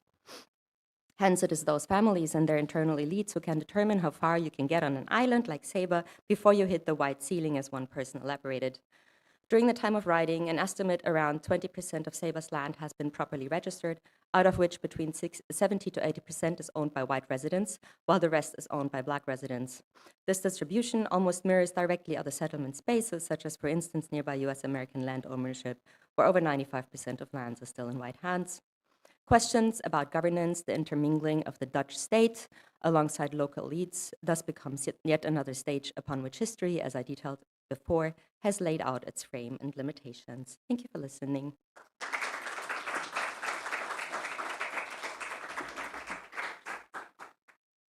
You told that story as though it was a folk tale. The story you just told. Nicely done. We're going to go to the second speaker, and afterwards we'll have a panel discussion and everyone will be able to ask their questions. The second speaker is Dr. Yvette Ruzibiza, and Yvette did research on St. Eustatius, and the title of her talk is Unruly Refrains, Faith, Prophecy, and Climate Disengagement Among Seventh-day Adventists in St. Eustatius. So Yvette.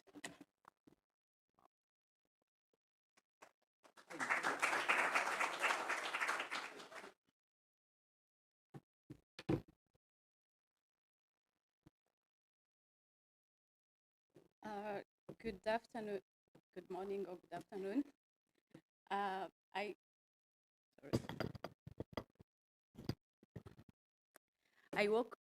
echo those who presented before me to say a word of thanks. I'm very humbled and thankful for the opportunity that was given to me to go do my research in Statia. But more important, I'm also grateful for the station community for the warm welcome I received, despite them being really tired of research, the research fatigue. So yes, I'm very thankful. My talk today is about a paper that I'm co-authoring with Francio. It's titled Unruly Reframe.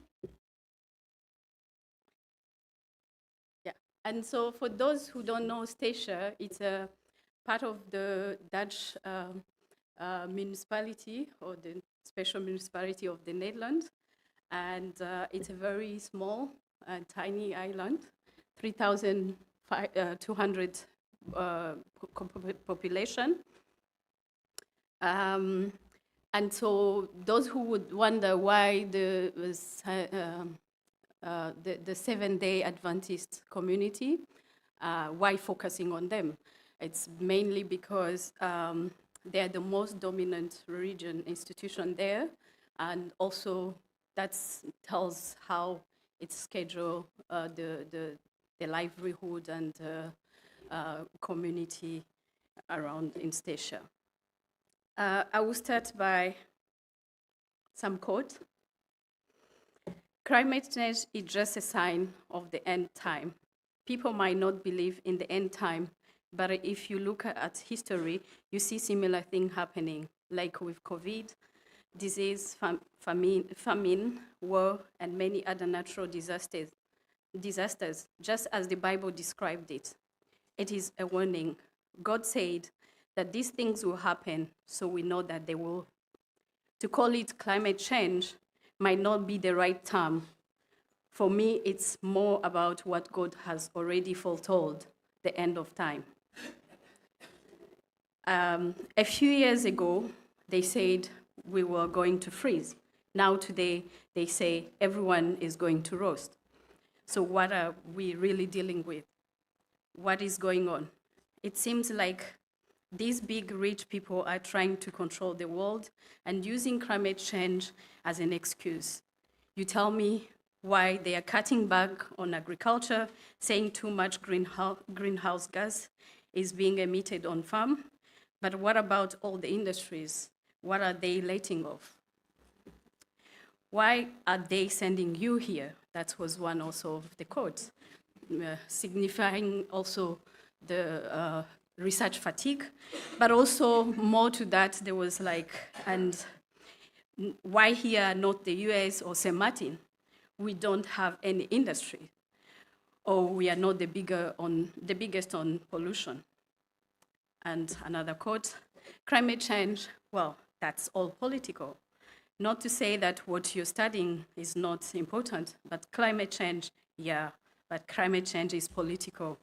I remember when President Clinton was on office. Do you remember his running mate? He is the one who started all that stuff. And the Pope is also involved too. These were common sentiments I encountered in conversation in St. Eustatius. While many acknowledged climate change and its increasing disruptions, their concern was tempered by a striking consistent response. This is how it has always been. This is how it was meant to be. For some, climate change was a fulfillment of biblical prophecies of the end of time. Others saw nature as a self-regulating, dismissing scientific warning as exaggerated fear-mongering. Some even interpreted climate change as a political tool serving capitalist and religious agenda, particularly those linked to the Catholic Church. There was a kind of limited concern or urgency about climate change problem. And in this paper, we actually seek to make sense of this kind of disengagement, which is often, in the literature, it's often interpreted as climate denial. I too initially really had an uneasy reaction to this perspective. I started off also thinking that this is maybe climate denial. However, rather than dismissing them as ignorance or an inability to grasp scientific evidence, in this paper we critically examine them as part of a broader set of, I'll try to be quick, set of narrative that challenge dominant framing. How do we explain this apparent disengagement? We ask, are these perspectives simply climate denial, or do they reflect alternative epistemology that complicate mainstream climate discourse? We draw on the concept of reframe to explain this. Reframe is a concept by Deleuze and Guattari, and the concept actually helps to understand how people create a territory of order and meaning out of chaotic universe. It's a rhythmic pattern, a melody, a story that stabilizes or creates order out of chaos. It territorializes meaning, providing stability and belonging. It's usually used as a musical code, but we are not using it in that way. As a classical example of a reframe, just to explain how it works in our paper, a child frightened in the dark hums a little song to confirm him or herself. A point of stability that the child is creating. It creates a simple, repetitive rhythm of a melody. The rhythm marks a space of their own, safe and familiar. Following this framework, we suggest that the dominant scientific discourse on climate change function as a form of territorialization. It's established a structured way of making sense of climate chaos, emphasizing human impact, irreversible ecological damage, and the urgent need for intervention. This discourse usually generates a kind of tonality, a set of rules shaping how climate change should be understood and acted upon. Within the framework, those who deviate from its logic are often labeled as climate denial or skepticism. But we then ask, what if instead we consider 7 days Adventist disengagement as their own form of refrain? Much like the child singing in the dark, their climate narrative establish an alternative form of ordering chaos. Rather than responding with environmental activism or policy advocacy, their reframe emerge through religious interpretation. And that is also something that was formed because of how they view climate change as entangled with political and religious agenda, particularly those of Catholic Church, as I explained. But also it tells us a deep history of mistrust with institutions and that they want them to disengage with. So for us, we interpret this disengagement as not merely passivity, but an active response or process of meaning-making, one that provides coherence within their religious worldview. With the analogy of the reframe by Deleuze and Guattari in mind, we therefore argue that our interlocutors are singing a different song, not ignoring the music. Thank you.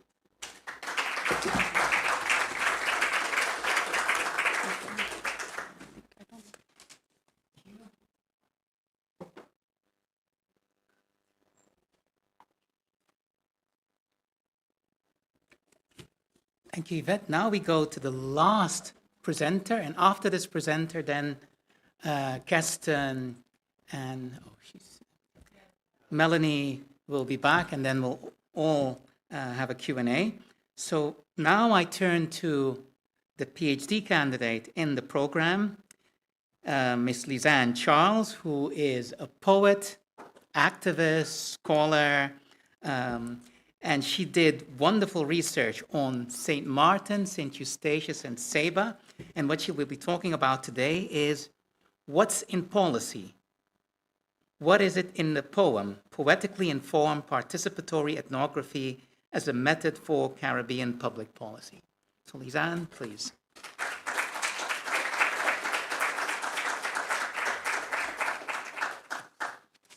Thank you very much. Good day to all in attendance. First, I'd like to say thank you to Daniela and Yaya for all of the hard work that you put into making this happen. Secondly, I would like to thank everybody who held me during this process of doing this work on the SSS Islands. And I would like to extend a deep appreciation to the sister scholars who continue to hold me, Sharissa, Shareli, Dafina, and Yvette. Also, finally, I'd like to extend to my extended clan across the Dutch Caribbean and the wider archipelago and the diaspora a very deep appreciation, and I see you. So as the moderator would have already said, I am Lisanne Charles, currently completing the write-up of my research, which explores the coloniality of public policy on the SSS Islands, with a focus on how both public policy makers and members of the public perceive and engage with public policies and their development, and the broader processes of public engagement and participation in climate-related interventions. At its core, this work interrogates the possibilities and/or impossibilities of meaningful co-creation in contexts where trust, power, and survival are constantly being negotiated. Today, in my presentation, What's in a Policy, What's in a Poem, Poetically Informed Participatory Ethnography as a Method for Caribbean Public Policy, I will take you through the following slides, introducing you to a research method developed in the field and findings related to said. So those are the slides that we'll go through. Okay, three main themes of my research emerged over 2 years of ethnographic fieldwork, which included participant observations, interviews, conversations, liming, ethnography, and a method developed and shaped from and in the field called Poetically Informed Participatory Ethnography. These three themes are culture affairs, structural inequalities, fractured solidarities. These themes emerged not only from the stories and silences of my interlocutors, but also resonated deeply with my own lived experience as a public policy maker and an artist activist on St. Maarten and Saba. My positionality as a Saban-born, St. Martin-raised, of Satan descent, queer, one-time public policy maker, always poet, sometimes educator, both prior to and during fieldwork, significantly informed my methods, my orientation in the field, and the theoretical lens I deployed throughout my research. My work remains grounded in Black feminist and queer theory and anti-colonial and decolonial thought, which together offer tools to critique power, center lived experiences, and interrogate the colonial and capitalist logics underpinning public policy and climate governance. Over the course of almost 3 years, I conducted 40 interviews across the 3 islands with public policy makers, primarily policy advisors, department heads, and SGs, and members of the public. I held or continued countless more conversations with persons in both categories who in their own ways were theorizing about their own realities, to riff off of Yarimar Bonilla, who says, I argue for an ethnographic approach that takes seriously the intellectual and theoretical work being done by political actors themselves, not simply as informants or subjects of study, but as thinkers who produce meaningful political critique and theorization. I engaged in hours of participant observation in spaces from official symposiums and conferences to town halls and public events to bars and barbershops. The latter where I found out that while St. Martin might be a real place, it is not a serious one, to quote one of the barbershop philosophers. In all places, I was listening for answers to the questions of how people spoke about public policy makers, participation, and climate. So early on in my research, I realized that when addressing the islands and climate challenges, the word resilience was everywhere.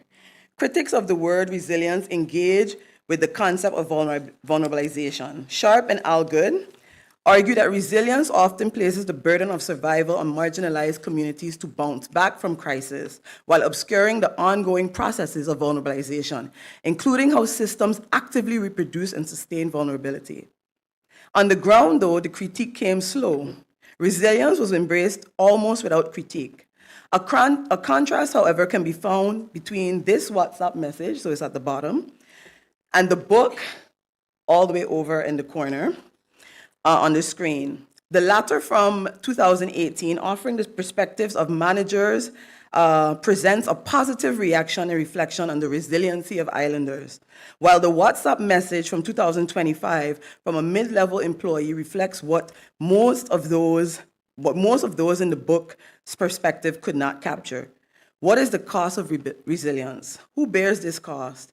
And how is the bearing of those costs attended to in the invitations to co-create public policy? Encountering the fields or fielding at home. I like to play with all the different brackets and whatnot. As a daughter of the SSS Islands, there was and is a particular ache and a particular heaviness in seeing and hearing and in fact feeling the fields and in the fields. In seeing public policy creation and public engagement and participation in those fields, in their attempts. Becoming attuned to what had always been present but was now sharpened by the intensity of sustained, concentrated attention over 2.5 years. My insider-outsider status alongside my extended stay on the island while conducting research meant that I not only saw and heard what my interlocutors were saying, but sometimes, fortunately or unfortunately, also lived with and within similar experiences. For context, my fieldwork took place in a time just after COVID, after lockdown, canceled carnivals, after vaccine campaigns, goat culling, the discovery of ancestral remains, an official apology for the Dutch involvement in the period of enslavement, and all of this while there was still the lingering economic and emotional impacts of Hurricanes Irma and Maria, including economic fragility, political turmoil, housing shortages, increased costs of rent and food. It also took place after and amidst multiple falling, and perceived to be failing governments on St. Martin. During a GB hack, generator failure causing load shedding for several months, and in essence, there was a lot going on, as people would tell me, which impacted the ways in which the development and implementation of public policy was viewed, particularly around who had a say in decision-making. Those were the conditions which shaped how people I spoke to about climate, public policy, and public engagement and participation or shape how people spoke about climate, public policy, and public engagement and participation, but also what they withheld or offered only reluctantly, and then often with disclaimers about statements either being off the record or possibly statements that would get them in trouble. So, why poetry, you may think? First, the islanders have a long history of the use of poetry to articulate sentiments about their islands and their lived and or desired realities. See 3 examples here. And of course, the islands being small as they are, I have to mention that I'm in one of them, and 2 of them were edited by my cousin Wycliffe Smith from Saba. Though in the introduction to Where I See the Sun, it is lamented that there is a lack of political and or critical poems, and this is also reflected in the other 2. These collections are still archives for how SSS Islanders experience their everyday lives and expressions of their aspirations. Still, these collections are not seen as legitimate sites of knowledge production for public policy makers, who turn to policies produced elsewhere for templates and other statistical, academic, or external sources as their primary data. However, Audre Lorde writes, and poetry is not a luxury. Poetry is the way we help give name to the nameless so it can be thought. As they become known and accepted to ourselves, our feelings and the honest exploration of them become sanctuaries and fortresses, spawning grounds for the most radical and daring of ideas, and the conceptualization of any meaningful action. Secondly, the use of collective poetry generation allowed for community connections in a way that was playful, creative, in line with Rua Benjamin and Trisha Hershey, and if you guys have not read them, please read them. And deliberately or under confrontational. Thirdly, poetry in the way that poetry for public policy sessions were constituted allowed for anonymity, particularly as it came to final outputs, which was important for my ethics of do no harm in the field. Fourthly, poetry generation meant that I could leave something behind beyond my dissertation for islanders to engage with and further research. This chapbook, which you'll see just now, but is also here in its draft form, will contain all of the poems generated and a short analysis after each chapter, in the hope that the data gathered will not only be used by academics, but also by public policymakers, community researchers, and others who are also thinking about the ways in which things are unfolding on our islands. Finally, I also wanted a method that allowed me to get to interlocutor perceptions without them necessarily asking for mine. This decentering of myself was more difficult in participant observations, conversations, and liming. Poetry helped me to tease out the tensions that may inhibit meaningful participation. It asked, what are the impossibilities of co-creation when people are mistrustful, perceive themselves to be marginalized, and or misunderstood? When the requirement is to build climate policies collaboratively while still carrying the heavy burdens of survival in non-sovereign, big ocean, small island, emerging states.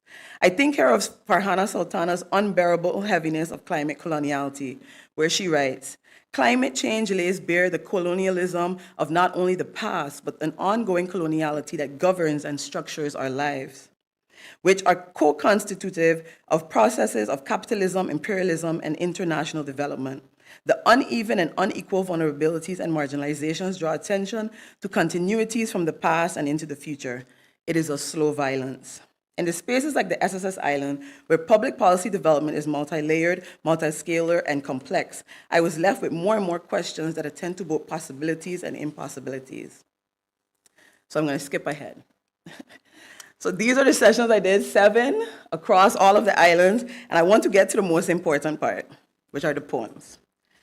So what emerged from these poems were a deep frustration with both local government and the government in The Hague, and this across all 3 islands. Both members of the public and public policymakers expressed fatigue at being spoken to and not with, or even being excluded from public engagement and participation events such as town halls, symposium, conversations, and so on. So I offer these snippets of these 2 poems as examples. And these were generated in the Poetry for Public Policy sessions. The policy advisors and experts said that there is nothing wrong with the law. They think they know, but do they really know? Please connect with your people. Each year getting worse, or so the experts say. Further research is needed. Oh my God, here they come again. So that was written by a group, a member of the public, Anastasia. And the second poem is written by a public policy maker in St. Maarten. Dear expert, I want you to know that your reduce, reuse, recycle does not work for the single mother in KB, wondering why a plastic plate can't fall under the same. After all, she washes them all. They're cheaper than what's at Ace. Expert, as you jet to a conference on your carbon emissions and post Ocean View coastal costs on IG, sign my petition. There are coastal sites you miss that are at risk. These two poems, the first written by several members of the public on station, the other written by a high-ranking public policymaker on St. Maarten, reveal a shared critique of climate policies, perceived detachments from the realities of everyday life. I want to go on to another poem. So other emergent sub-themes under structural inequalities were a critique of the ways of knowledge, the ways knowledge were approached and utilized for public policy development, and perceptions that islanders were treated as afterthoughts by local governments and government in The Hague. To this, I offer the following fragments. Dear policy advisor, I want you to know that I don't know your policies and I don't know you. Do you know me? We? I believe your intentions are good, but can you bring me, we, us into the story? Tell me your policies like simplicities whispered under the tamarind tree, not your dozens of black and white pages splayed with language I don't have time to read nor the peace to process. This was written by a public policy maker, by the way. Then this other one, also written by a public policy maker. Dear policy advisor, I want you to know that you are doing your best. I understand that some days are harder than the rest. Your work is helping to make a change. Your expertise and years of studying aren't in vain. I'm going to leave you read the rest on the screen. But important to know is here how both of these poems written by public policy makers also position them as frustrated, fatigued, feeling unheard. And in this space, then, we're asking people to come together and co-create and listen. I'm going to skip ahead to slide. I'm not going to go through all of this. So this is my pivot towards hurricane ethics and an approach to public policy. Franz and I always having this issue at time, but I'm going to conclude by offering two last poems from the field. And it says, Dear policy advisor, please come to the place you're writing about. We're not what you heard about us or our island. We'd like to feel like we're a part of the process. Don't come here until you're ready to give us what we deserve. This was written by 3 public policy makers on Saba. And the last one, Dear public policy advisor, I want you to know that you don't know it all. Also written by someone on Saba. And I think what is interesting about these 2 poems is that they allowed people to say what they wouldn't necessarily say on the record otherwise. They would keep dancing around it and be very diplomatic, but in this moment, poetry offered them a different way of being.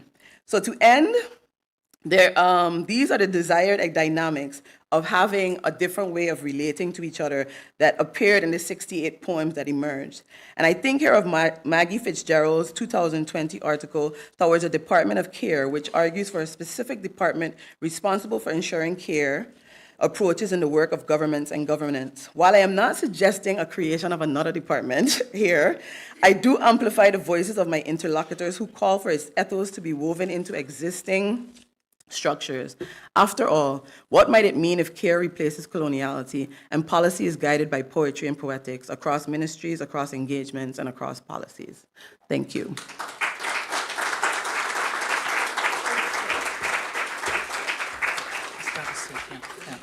Thank you very much. Now I'm going to ask Kirsten, Melanie, Anna, and Yvette to come and sit, and I will ask the audience who might have burning questions, questions for clarification, questions to probe, or otherwise to pose the questions. There are 2 persons walking around with a mic, so who can I... Jay will ask the first question. There, okay. And then Margot. And then, yeah, okay. Hello? You ready? Yes, please. Okay. I'm absolutely concerned, disturbed, and understanding this concept of research fatigue. I'm really worried that this is a serious problem that is happening, and it will, of course, inhibit any ability to extract and create the co-creation type of concept. So I'm very concerned to see at least 2 cases really pointing out that that's a serious issue. It's concerning. Just a comment. That's a comment. But I it have. could invite reaction. Yeah, of course. Let's get 3 and then we. So I'm going to ask Margot and then I'm going to ask Catherine. Margot is here. No, she's here. She's here. Margot first. Yeah. Yeah. Sorry. Thanks, You're coming, Francio, yeah. no Yeah. problem. And thank you all for wonderful presentations. I really enjoyed it, and I regret not having been able to be present in the previous days. But about Lisanne's last presentation, and this is a very serious question. The way you presented this had so much fun, had so much dynamic in the way your whole face was laughing during the poems, and I was just wondering how does that sort of connect or disconnect to the feelings beyond the poems? Were they also like, were these written in atmospheres of tongue-in-cheek or fun or sort of, it felt like we're stuck in the same, we're in the same boat, and there's a lot joy about that too, but can you comment on that, please, on that emotion beyond the poet? And this is in no way criticism, it's just a question. And now the 3rd question before we go to the floor. This is Catherine. Yeah. And then we have one there. Okay. I might do the same, and I'm not quite sure if this is a question, but it's been such a powerful morning. Sorry. Yeah, amazing set of papers this morning. And I was just thinking, after the last 2, Yvette, you mentioned kind of a mask, and then we had some Audre Lorde, and I was thinking about erotics. And Keston's paper was kind of speaking to reparations as a mask in their current form. So I was just wondering about the sort of, and then to Carissa's paper, in the beginning of the conference, this question about erotics, masks, and the kind of endurance of structures of feeling.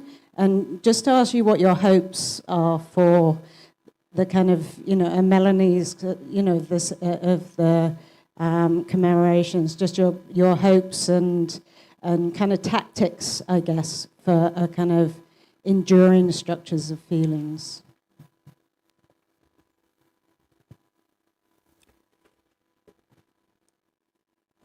So shall we start? Let's go this way. So we'll start with you, Lisanne, and then we'll see whoever wants to answer. Keston for sure, and Melanie, I think questions were asked. Yeah, please.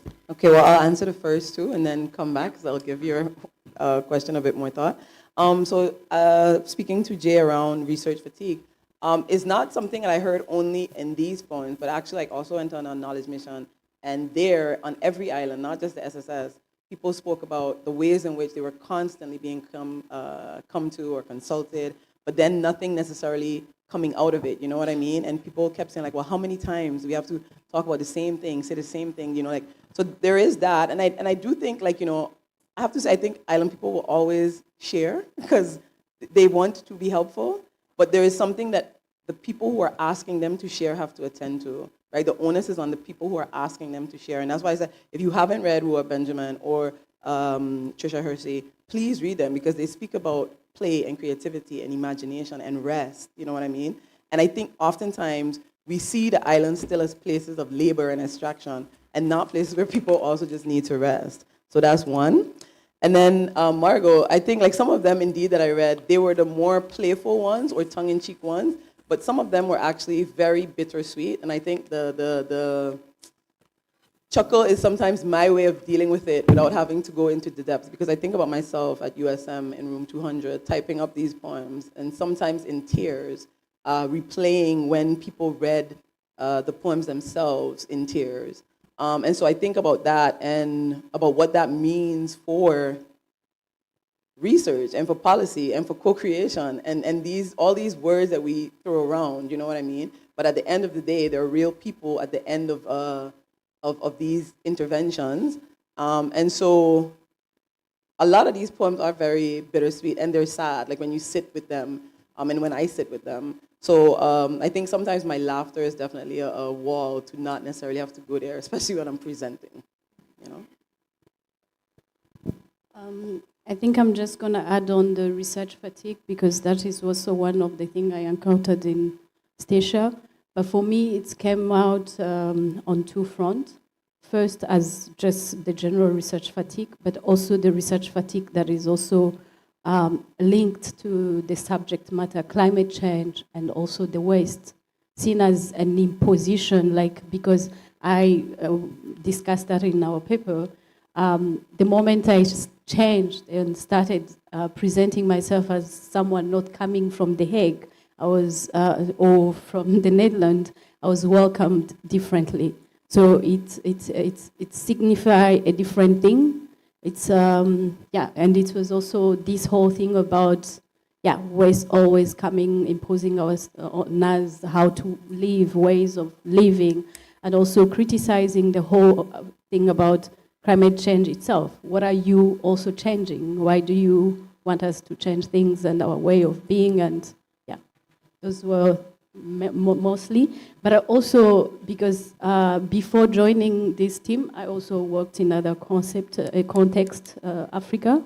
This is not particular to the Caribbean. Research fatigue is everywhere, and that's also, it's a call to us as researchers to think of how do we do research ethically? When we enter a space, what are we doing in that space? And yeah, thank you.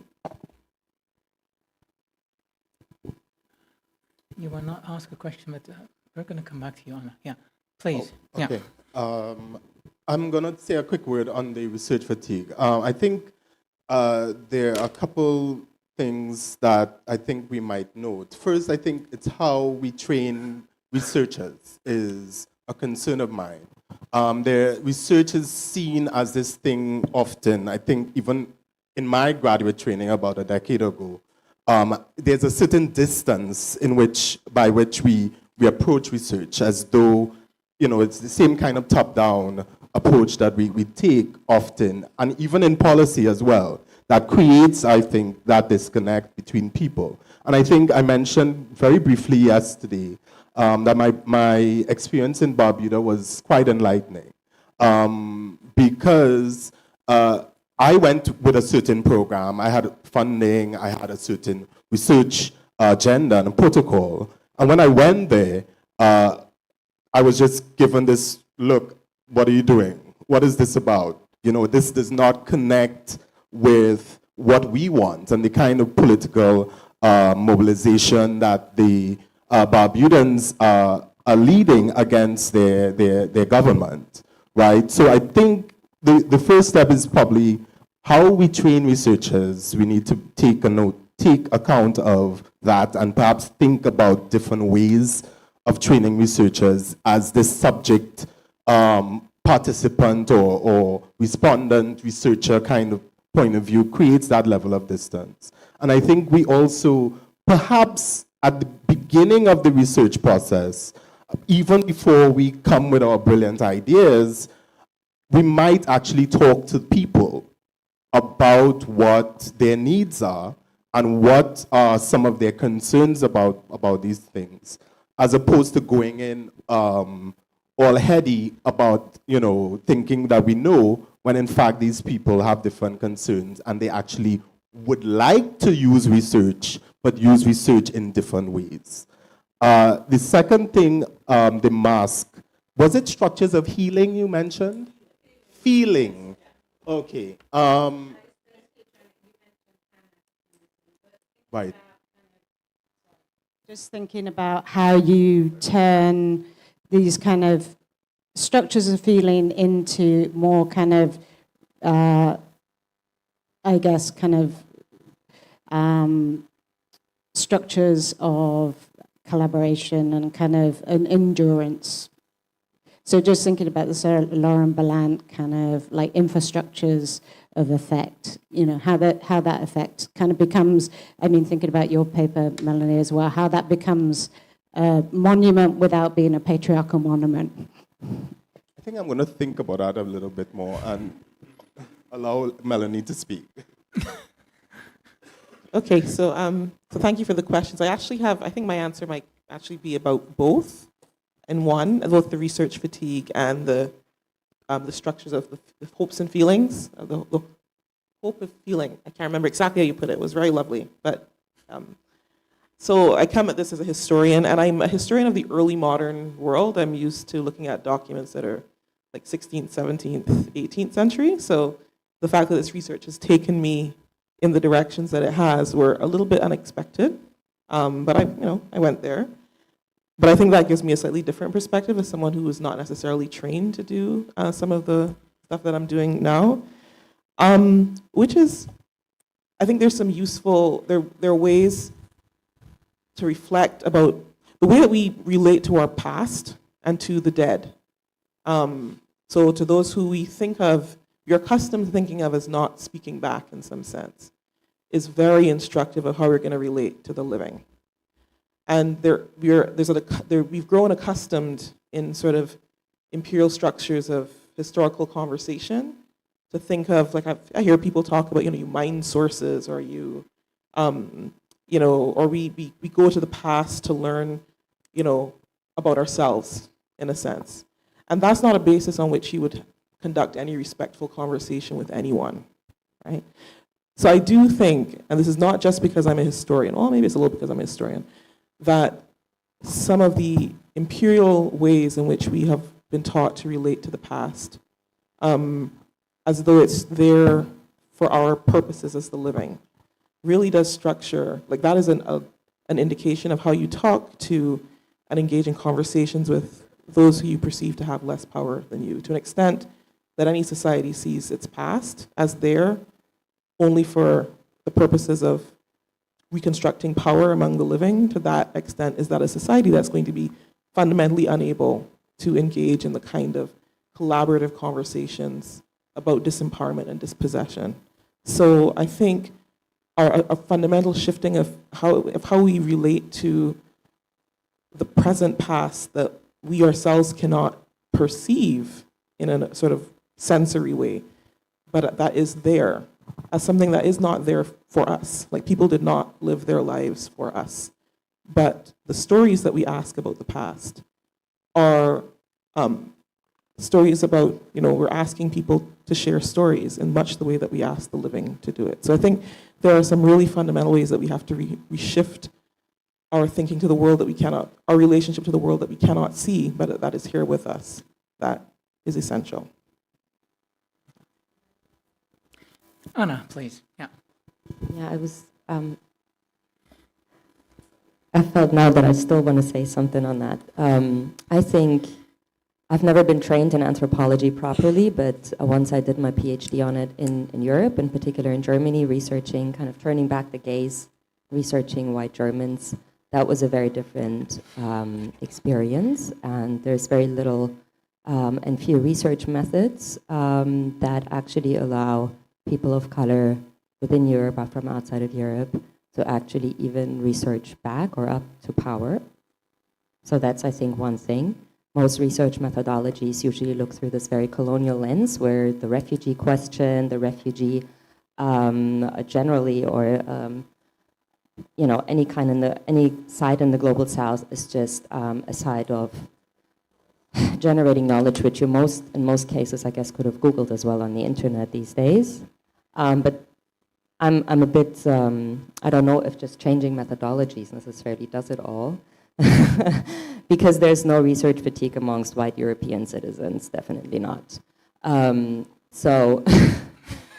Yeah, but what I heard on Saba as well, and I think that needs to be said, is I remember one encounter where the person stated, they just come here, these researchers, and make a name for themselves, and then they leave. Yeah, I'm going to leave it at that. Thank you. Let's take a second round. There's Gregory, then there's Kaheria. And three. Okay. Yes, Gregory. Yeah, go. All right, thank you for your presentations. It was very inspiring. And what I also found very interesting is that, especially related to this topic of climate challenges, is that we're looking at it from a different perspective and a 360 view. And I think that is it sheds light on the theme, and it can also give us new insight on. I think that is also the aim of this project. One of the aims of the project. In particular, I have a question actually for Gaston. Yesterday you mentioned something very interesting, so you reacted to the panel that was here yesterday. So I wanted to hear your thoughts on what you see as, let's say, plantation houses, what we call landhuizen here on Curaçao. How do you see them in this equation? Should they be demolished, or how do we go about that? That was one question. And secondly, also for you, you mentioned Pan-Africanism, which is also very interesting. Have you ever given any critical thought on the idea of Pan-Africanism as well, and the complexities and also sometimes the contradictions of Pan-Africanism as well? So I would like to hear your thoughts on that. Thank you. Yes. Mine is not so much a question as two remarks. One to Gaston. My remark is that your presentation reflects the nowadays government of the local island. And furthermore, I would like to engage in further deliberation with you. And my second remark is for what Lisanne presented, how it correlates with what we had yesterday with the whole presentation of Professor Poltergeist and how to get under a policymaker's skin. It's quite funny to see two different systems that aim to do the same.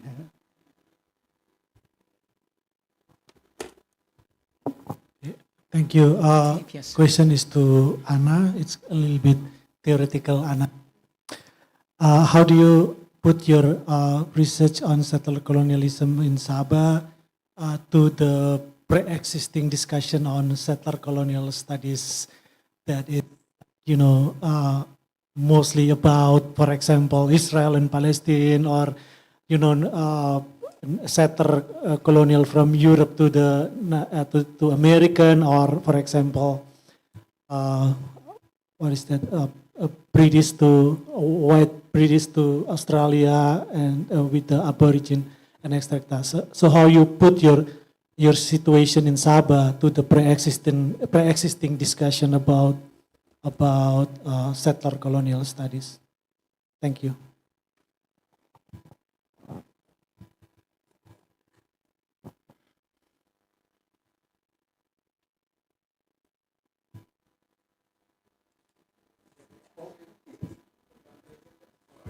You forgot. Yes, sorry about that. Demolish plantation houses. I don't think that's for me to decide. Any sort of structures that represent the past, or some sort of the level of harm that has been done to Black people in the Caribbean needs to be decided by those people. Right? I think that is not for me to determine. I think that's for people in that community to determine what purpose those structures should be put, or if they should exist at all, if they should be museums or whatever they are. I think that has to go through some sort of democratic process. The second, Pan-Africanism. Yeah, there are many contradictions in Pan-Africanism. It was very patriarchal. It marginalized women, black women in the movement as well, who were very strong proponents and forces within the movement. I think what I am sort of trying to veer towards is the idea that in order to overcome imperialism, there has to be some sort of mobilization of political force and power. And for that to happen, to understand that our futures, our pasts, and our present are connected across both the African continent and the African diaspora. And in the context of climate change, this is even more acute, I believe, because our African countries, our region, which have a majority of black people living here, we are experiencing these calamities, and they are, wreaking havoc on our lives and our communities. And there has to be, in my view, some sort of ideological fulcrum that brings people together, understanding these commonalities on the one hand, but also understanding how our histories connect to our future. And I think that's what I'm trying to do, is trying to, take the contradictions of sort of old Pan-Africanism, understand what happened there, but also understand it can serve as some sort of powerful force for bringing people together, but also as a mechanism to address these sort of systemic challenges and imperialism in particular.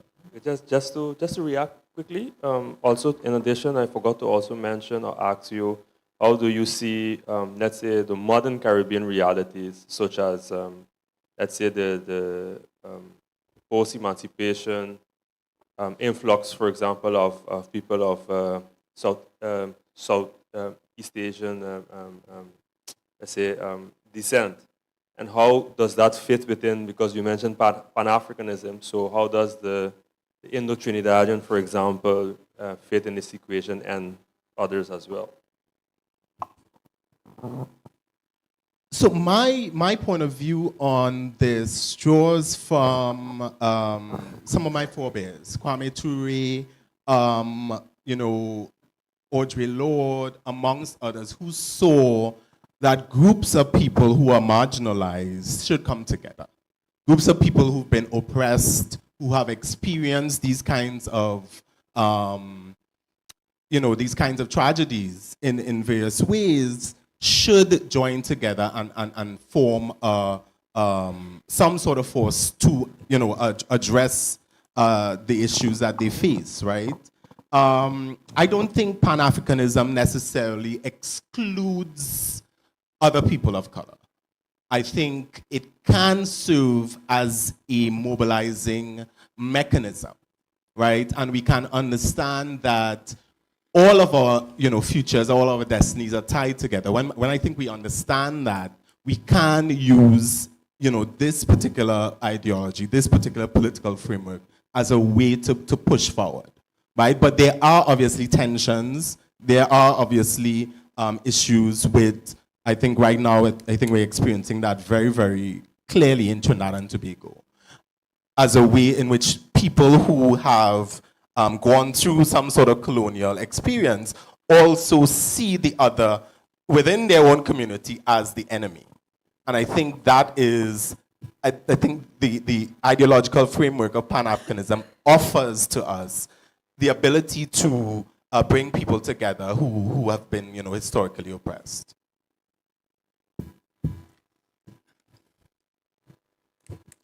There were... Yeah, please.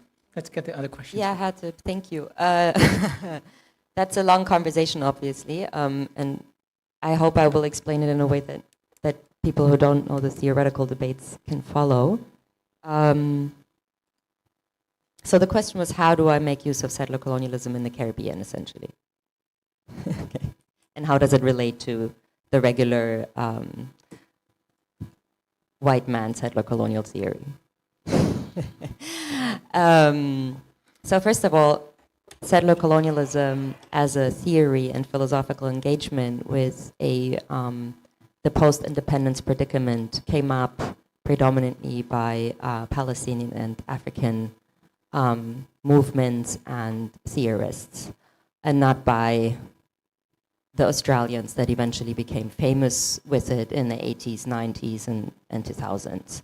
So that was essentially Palestinians, people from Zimbabwe, South Africa, Algeria, obviously, that started having these debates in a context of international solidarity and where the global south slowly but surely became decolonized. But then there were a few countries that had a lot of resistance, violent resistance from its mainly white settler, even if minoritized population. So that's the history of settler colonial theory, even though it's today understood by and referenced mainly of and by white male scholars, such as Veracini and Patrick Wolf. And if we look at their understanding, or so settler colonialism as its white enterprise is usually focused on the state as it exists today. It focuses mainly on settler intentions as much as they can trace it back. And it usually takes elimination as the main cause of understanding. So a lot of things are written out. Indigenous perspectives, enslaved perspectives, as well as obviously questions of survival, because not every indigenous person was eliminated, right? Which is usually the critique from indigenous studies. Like you don't see us, you eliminate us twice, right? First materially and then epistemologically. So yeah, I think settler colonial theory in short needs to be matched and expanded. I mean, there's a huge literature and discussion around this to take indigenous and black perspectives more seriously. Speaking of survival, the transnational understanding of the movement of people. But I think how I approach it is I do see the early beginnings of colonialism in the New World as something like a blueprint of what will eventually become an institutionalized system of what we call capitalism, where you have exploitation, enslavement, elimination, and displacement of people, right? The inter-Asian slave trade of the Dutch is comparable in numbers with their transatlantic slave trade, for instance. So the kind of logic that developed at that time just keeps reproducing itself today, also by people of color, or from their governments, maybe rather to say. And to tie it back to Israel, when I was a very cute young baby researcher, I had a lot of sessions with a former Black Panther in what is called Israel. And they are Arab Jews who revolted against the state in the 70s. And he's one of the few ones who wasn't shot or killed or disappeared or sold out to the government. And when I asked him, how do you see the future of this country to be, he said, and I'm quoting him now, hi, Ruben, if you see this. And he said, you know what, Anna, all the white people will leave because they have their citizenships from the Western world. And we, AKA the Arab Jews, the Black Jews, and the Palestinians will be left because we have nowhere else to go to figure out the shit show that is settler colonialism. And I think that is something that happens in many other parts of the world.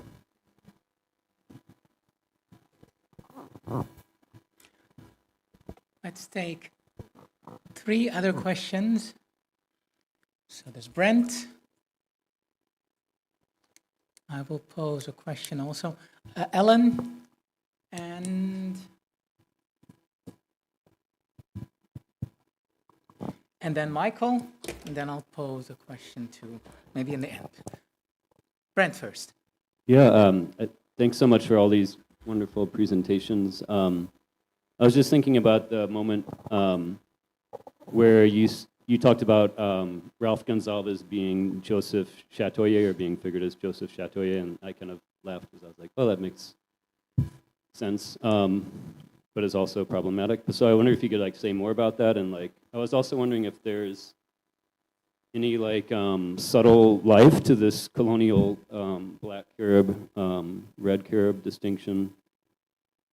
And I was thinking about what red can mean in the Anglophone Caribbean, and I was thinking about Ralph Gonsalves. I don't know if that makes any sense, but yeah, because I thought that was a really great moment. And I was wondering in Saba, maybe that I was just thinking in Bekwai, the local white population calls themselves clear, and I wondered if there was a similar, you know, like ways of reframe. I mean, you showed how they reframe themselves as not white, but if there is like some kind of local category or something like that. Let's go to Ellen, sorry. Yeah. Please, Ellen, Yeah. yeah. Thank you so much Yeah. for highly interesting, but also it calls for an overhaul of current systems. I think the first day we had a question already of how to connect to the present here and now, and I think you gave a lot of insights for that on a more abstract level. I think Lisanne and Kerstin, you ended your presentations with some tangible guidelines, and perhaps you could think of how to also in the context, for example, on Curaçao, where we are here now. Yesterday we had some people trying to make a change, however small that might be, in the context of system overhaul. What could be a next step based on your concrete points of recommendations, if you could call it like that? And another question I have is thinking of the students. I'm going back next Monday. I see my students. There are here students at the University of Curaçao as well. How do we communicate with students also a message of hope somewhere in this doomed world? Well, perhaps you can reflect on that, and if there is any. Okay. And Mike? They are sent by maybe France to come and have a research. And do they, those policymakers, never say, hey, just fuck off and leave my... I want to stay how I am. I was wondering about that fatigue. Because I heard the problem, you mentioned the problem, but only kid in the he mentioned something about you have to educate the researchers, but I haven't heard solutions from your side. Other solutions. Okay, we're going to let you answer this, then I'll pose a question, and then we'll probably close. Who wants to respond to this? Anna, Hope? Let's go.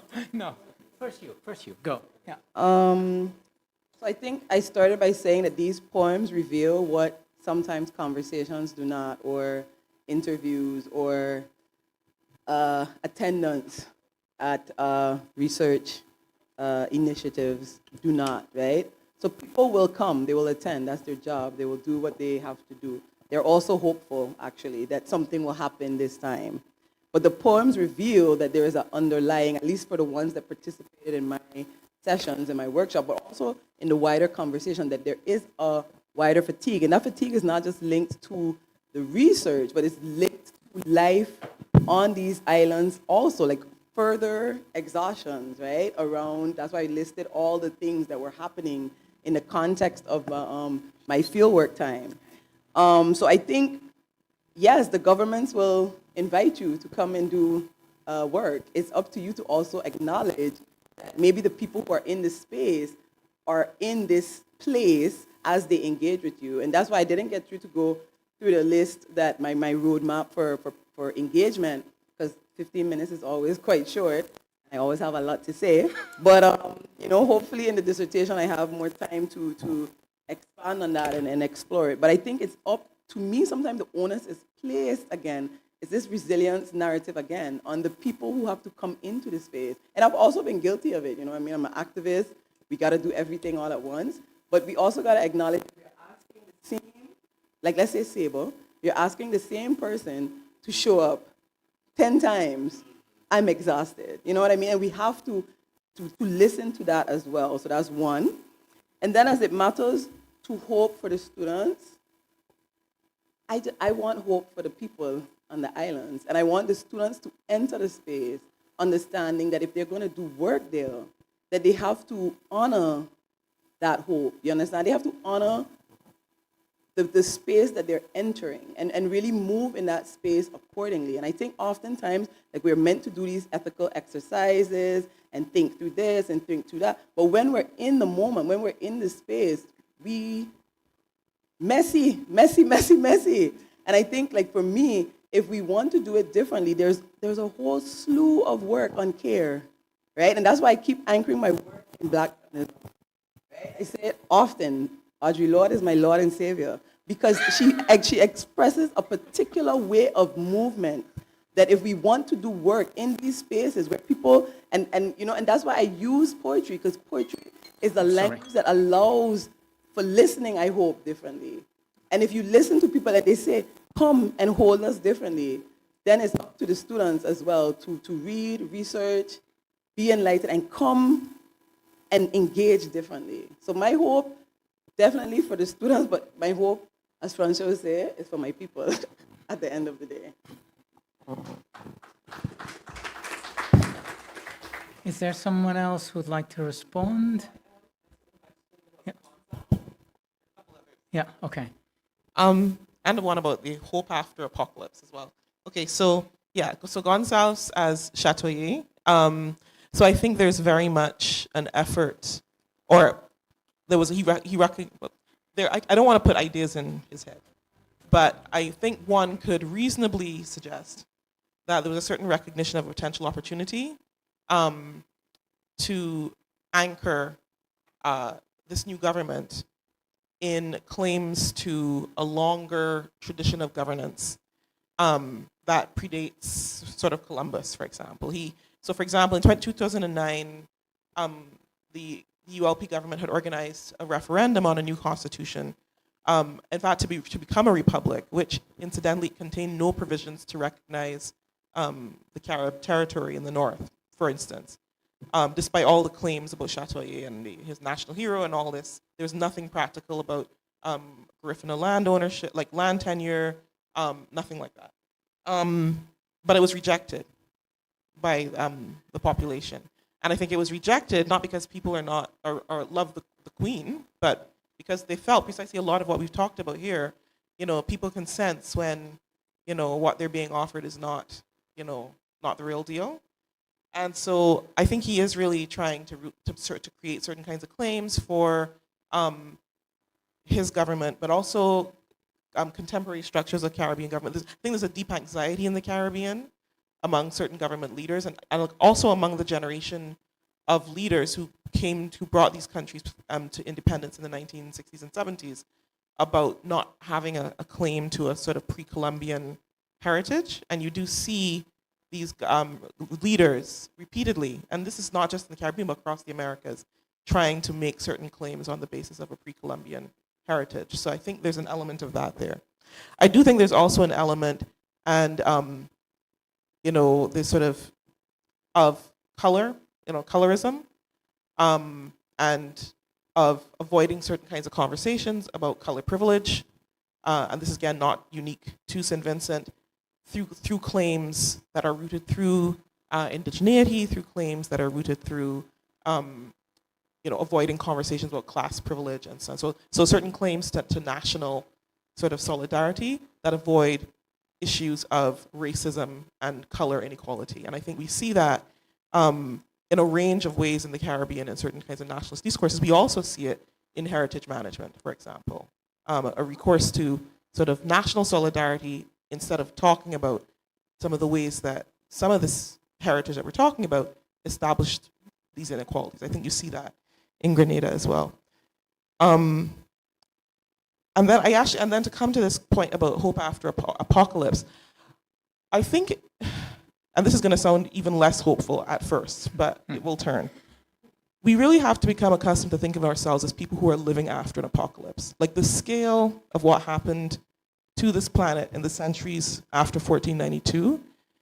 I really appreciated Case's presentation for its long thinking, and you can see the environmental impacts. Like that is what we are living with. We are living on a planet fundamentally transformed by colonial rule, and we are people living with varying degrees of privilege inherited from that apocalypse, and varying degrees of privilege, taken away, or varying degrees of dispossession. But we are all the inheritors of that legacy. So we are already living in the aftermath of apocalypse. So what we are facing now in terms of climate change is not the first apocalypse of our era. And if we can think about ourselves at a certain sense, and I think we have to I'm saying this, we don't have a lot of time, so please understand that there's some nuance in the way I'm using this term, but if we can think of ourselves as survivors, or people living in the aftermath of something, we need to learn from the people who are the survivors in terms of, people of African heritage, indigenous heritage, about what it means to survive apocalypse. These are the lessons we need, and that is where the hope lies. It's not in sort of somehow trying to cling on to this post-apocalyptic world that we are already in. Anna? Oh, okay. Go first, Okay, I'm Keston. going to be You very first, Keston, yeah. quick. I work in the tradition of the Black radical tradition. I'm a Black studies scholar. So I adopt principles and values that reflect our ethos, our ethics, values of our survivors, right? And so in my work, I don't use the word solution. That's not a term I use because there's a kind of, it describes to me as kind of panacea without actually engaging, first of all, in a sort of broad, deeper thinking about the issues and the histories of these issues, right? I think it also, for me, the term I used was alternatives, right? As opposed to solution. Because that draws from Black radical movements, from the Black Panther Party to radical movements throughout the Caribbean, 1970 revolution in Trinidad and Tobago, and across the region, right? That speaks to a different political understanding, right? Of what we need to do that has to have some democratic input and engage in political struggle to address the problems and challenges we face. That, I think, is a very, tell me if I'm wrong, very different understanding of solutions, and that we need to have certain kinds of things lined up in order to achieve a particular outcome. The next thing I wanted to say about that is it's not up to me to decide how these things move forward.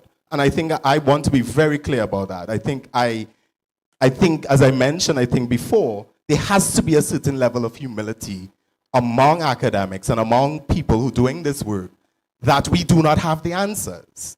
And even in our academic research, in the way and the process by which we do it, we have to be clear there are huge limitations, right? We have to be very clear about that. And so it's very important that the language, values, principles, I'm very clear on that, and the fact that when I mention Pan-African community institutions, this is not a new idea. Anybody who understands Pan-Africanism, who understands what people like Queen Mother Moore did in the United States, what people like Kwame Ture, what people in the Black Panthers movement and so on were doing, and they were actually calling for. They were calling for many of these things in the past, right? So this is not a relatively new idea. I'm reframing some of that knowledge and work in order to understand our present and how we might utilize those ideas to actually put it out to the public, put it out in a forum and in a political work and struggle to achieve the outcome that people want. These are just ideas, but it was not drawn from me. It was drawn from collective knowledge of people and scholars and activists who've worked in the Black radical tradition. Let me ask Anna, please, and then do you want to respond to something? To the question of the white population, if it also calls itself differently, not that I know of, but what I noticed, and maybe you want to say something about this after that. Okay, maybe not. What I noticed is that there's a move to at least discursively narrate the self as native through essentially showing and proving that they have mastered the nature and animals, which is a very very common settler phenomena, obviously. And the other thing, so the nature and animal and the sea and all of that. This is the discursive move to nativeness. And then there's another narrative, which is the victim narrative, which is often not very much possible to occupy, or this position for Europeans in other parts of the world. So identities have often been narrated as, as we've been black once and then we became white again, or through intermarriage with, and I'm referring to Will Johnson, who writes this on his history blog, celebrating that one of his children has married a Karinago descendant of a former chief. And there's this whole narrative around it. So it's not that they claim indigeneity or blackness as, identity theft, you might say, but as this flexible notion of being, right? So on the one hand, it's nature, the conquest of nature and the taming of nature, and then the other one is this kind of like, but we've been black once and now we're white again, but there's no Black Johnson, for instance, right?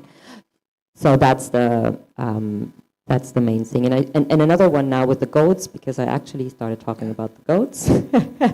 What I also noticed, and here's Veracini, whom you like so much. He's a settler colonial study scholar, writing from Australia, and he has this wonderful sentence where he says, the only moment where the settler can become victimized is if there's another invasion of more settlers. And with the invasion of the nature space and the killing of the goats, many people, and one person in particular, has described themselves as, this is what they did to the natives in the US. They killed their buffaloes, and now they're killing our goats. So these are the moments of identity narration, but they're not there yet to call themselves non-white or something, no. Just briefly, I think we have to close, so we're going to close. Let me just briefly say something which I find interesting, the question of hope. I do not understand why we do not see hope as a cardinal virtue. Hope is something you learn at a university. It's the practice of being able to see beyond the common sense. That's hope, and being able to act beyond the common sense. That's the meaning of hope, which you learn at every university.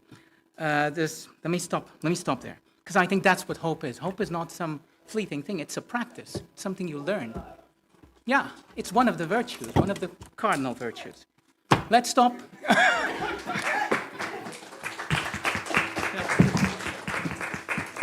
And we'll have lunch.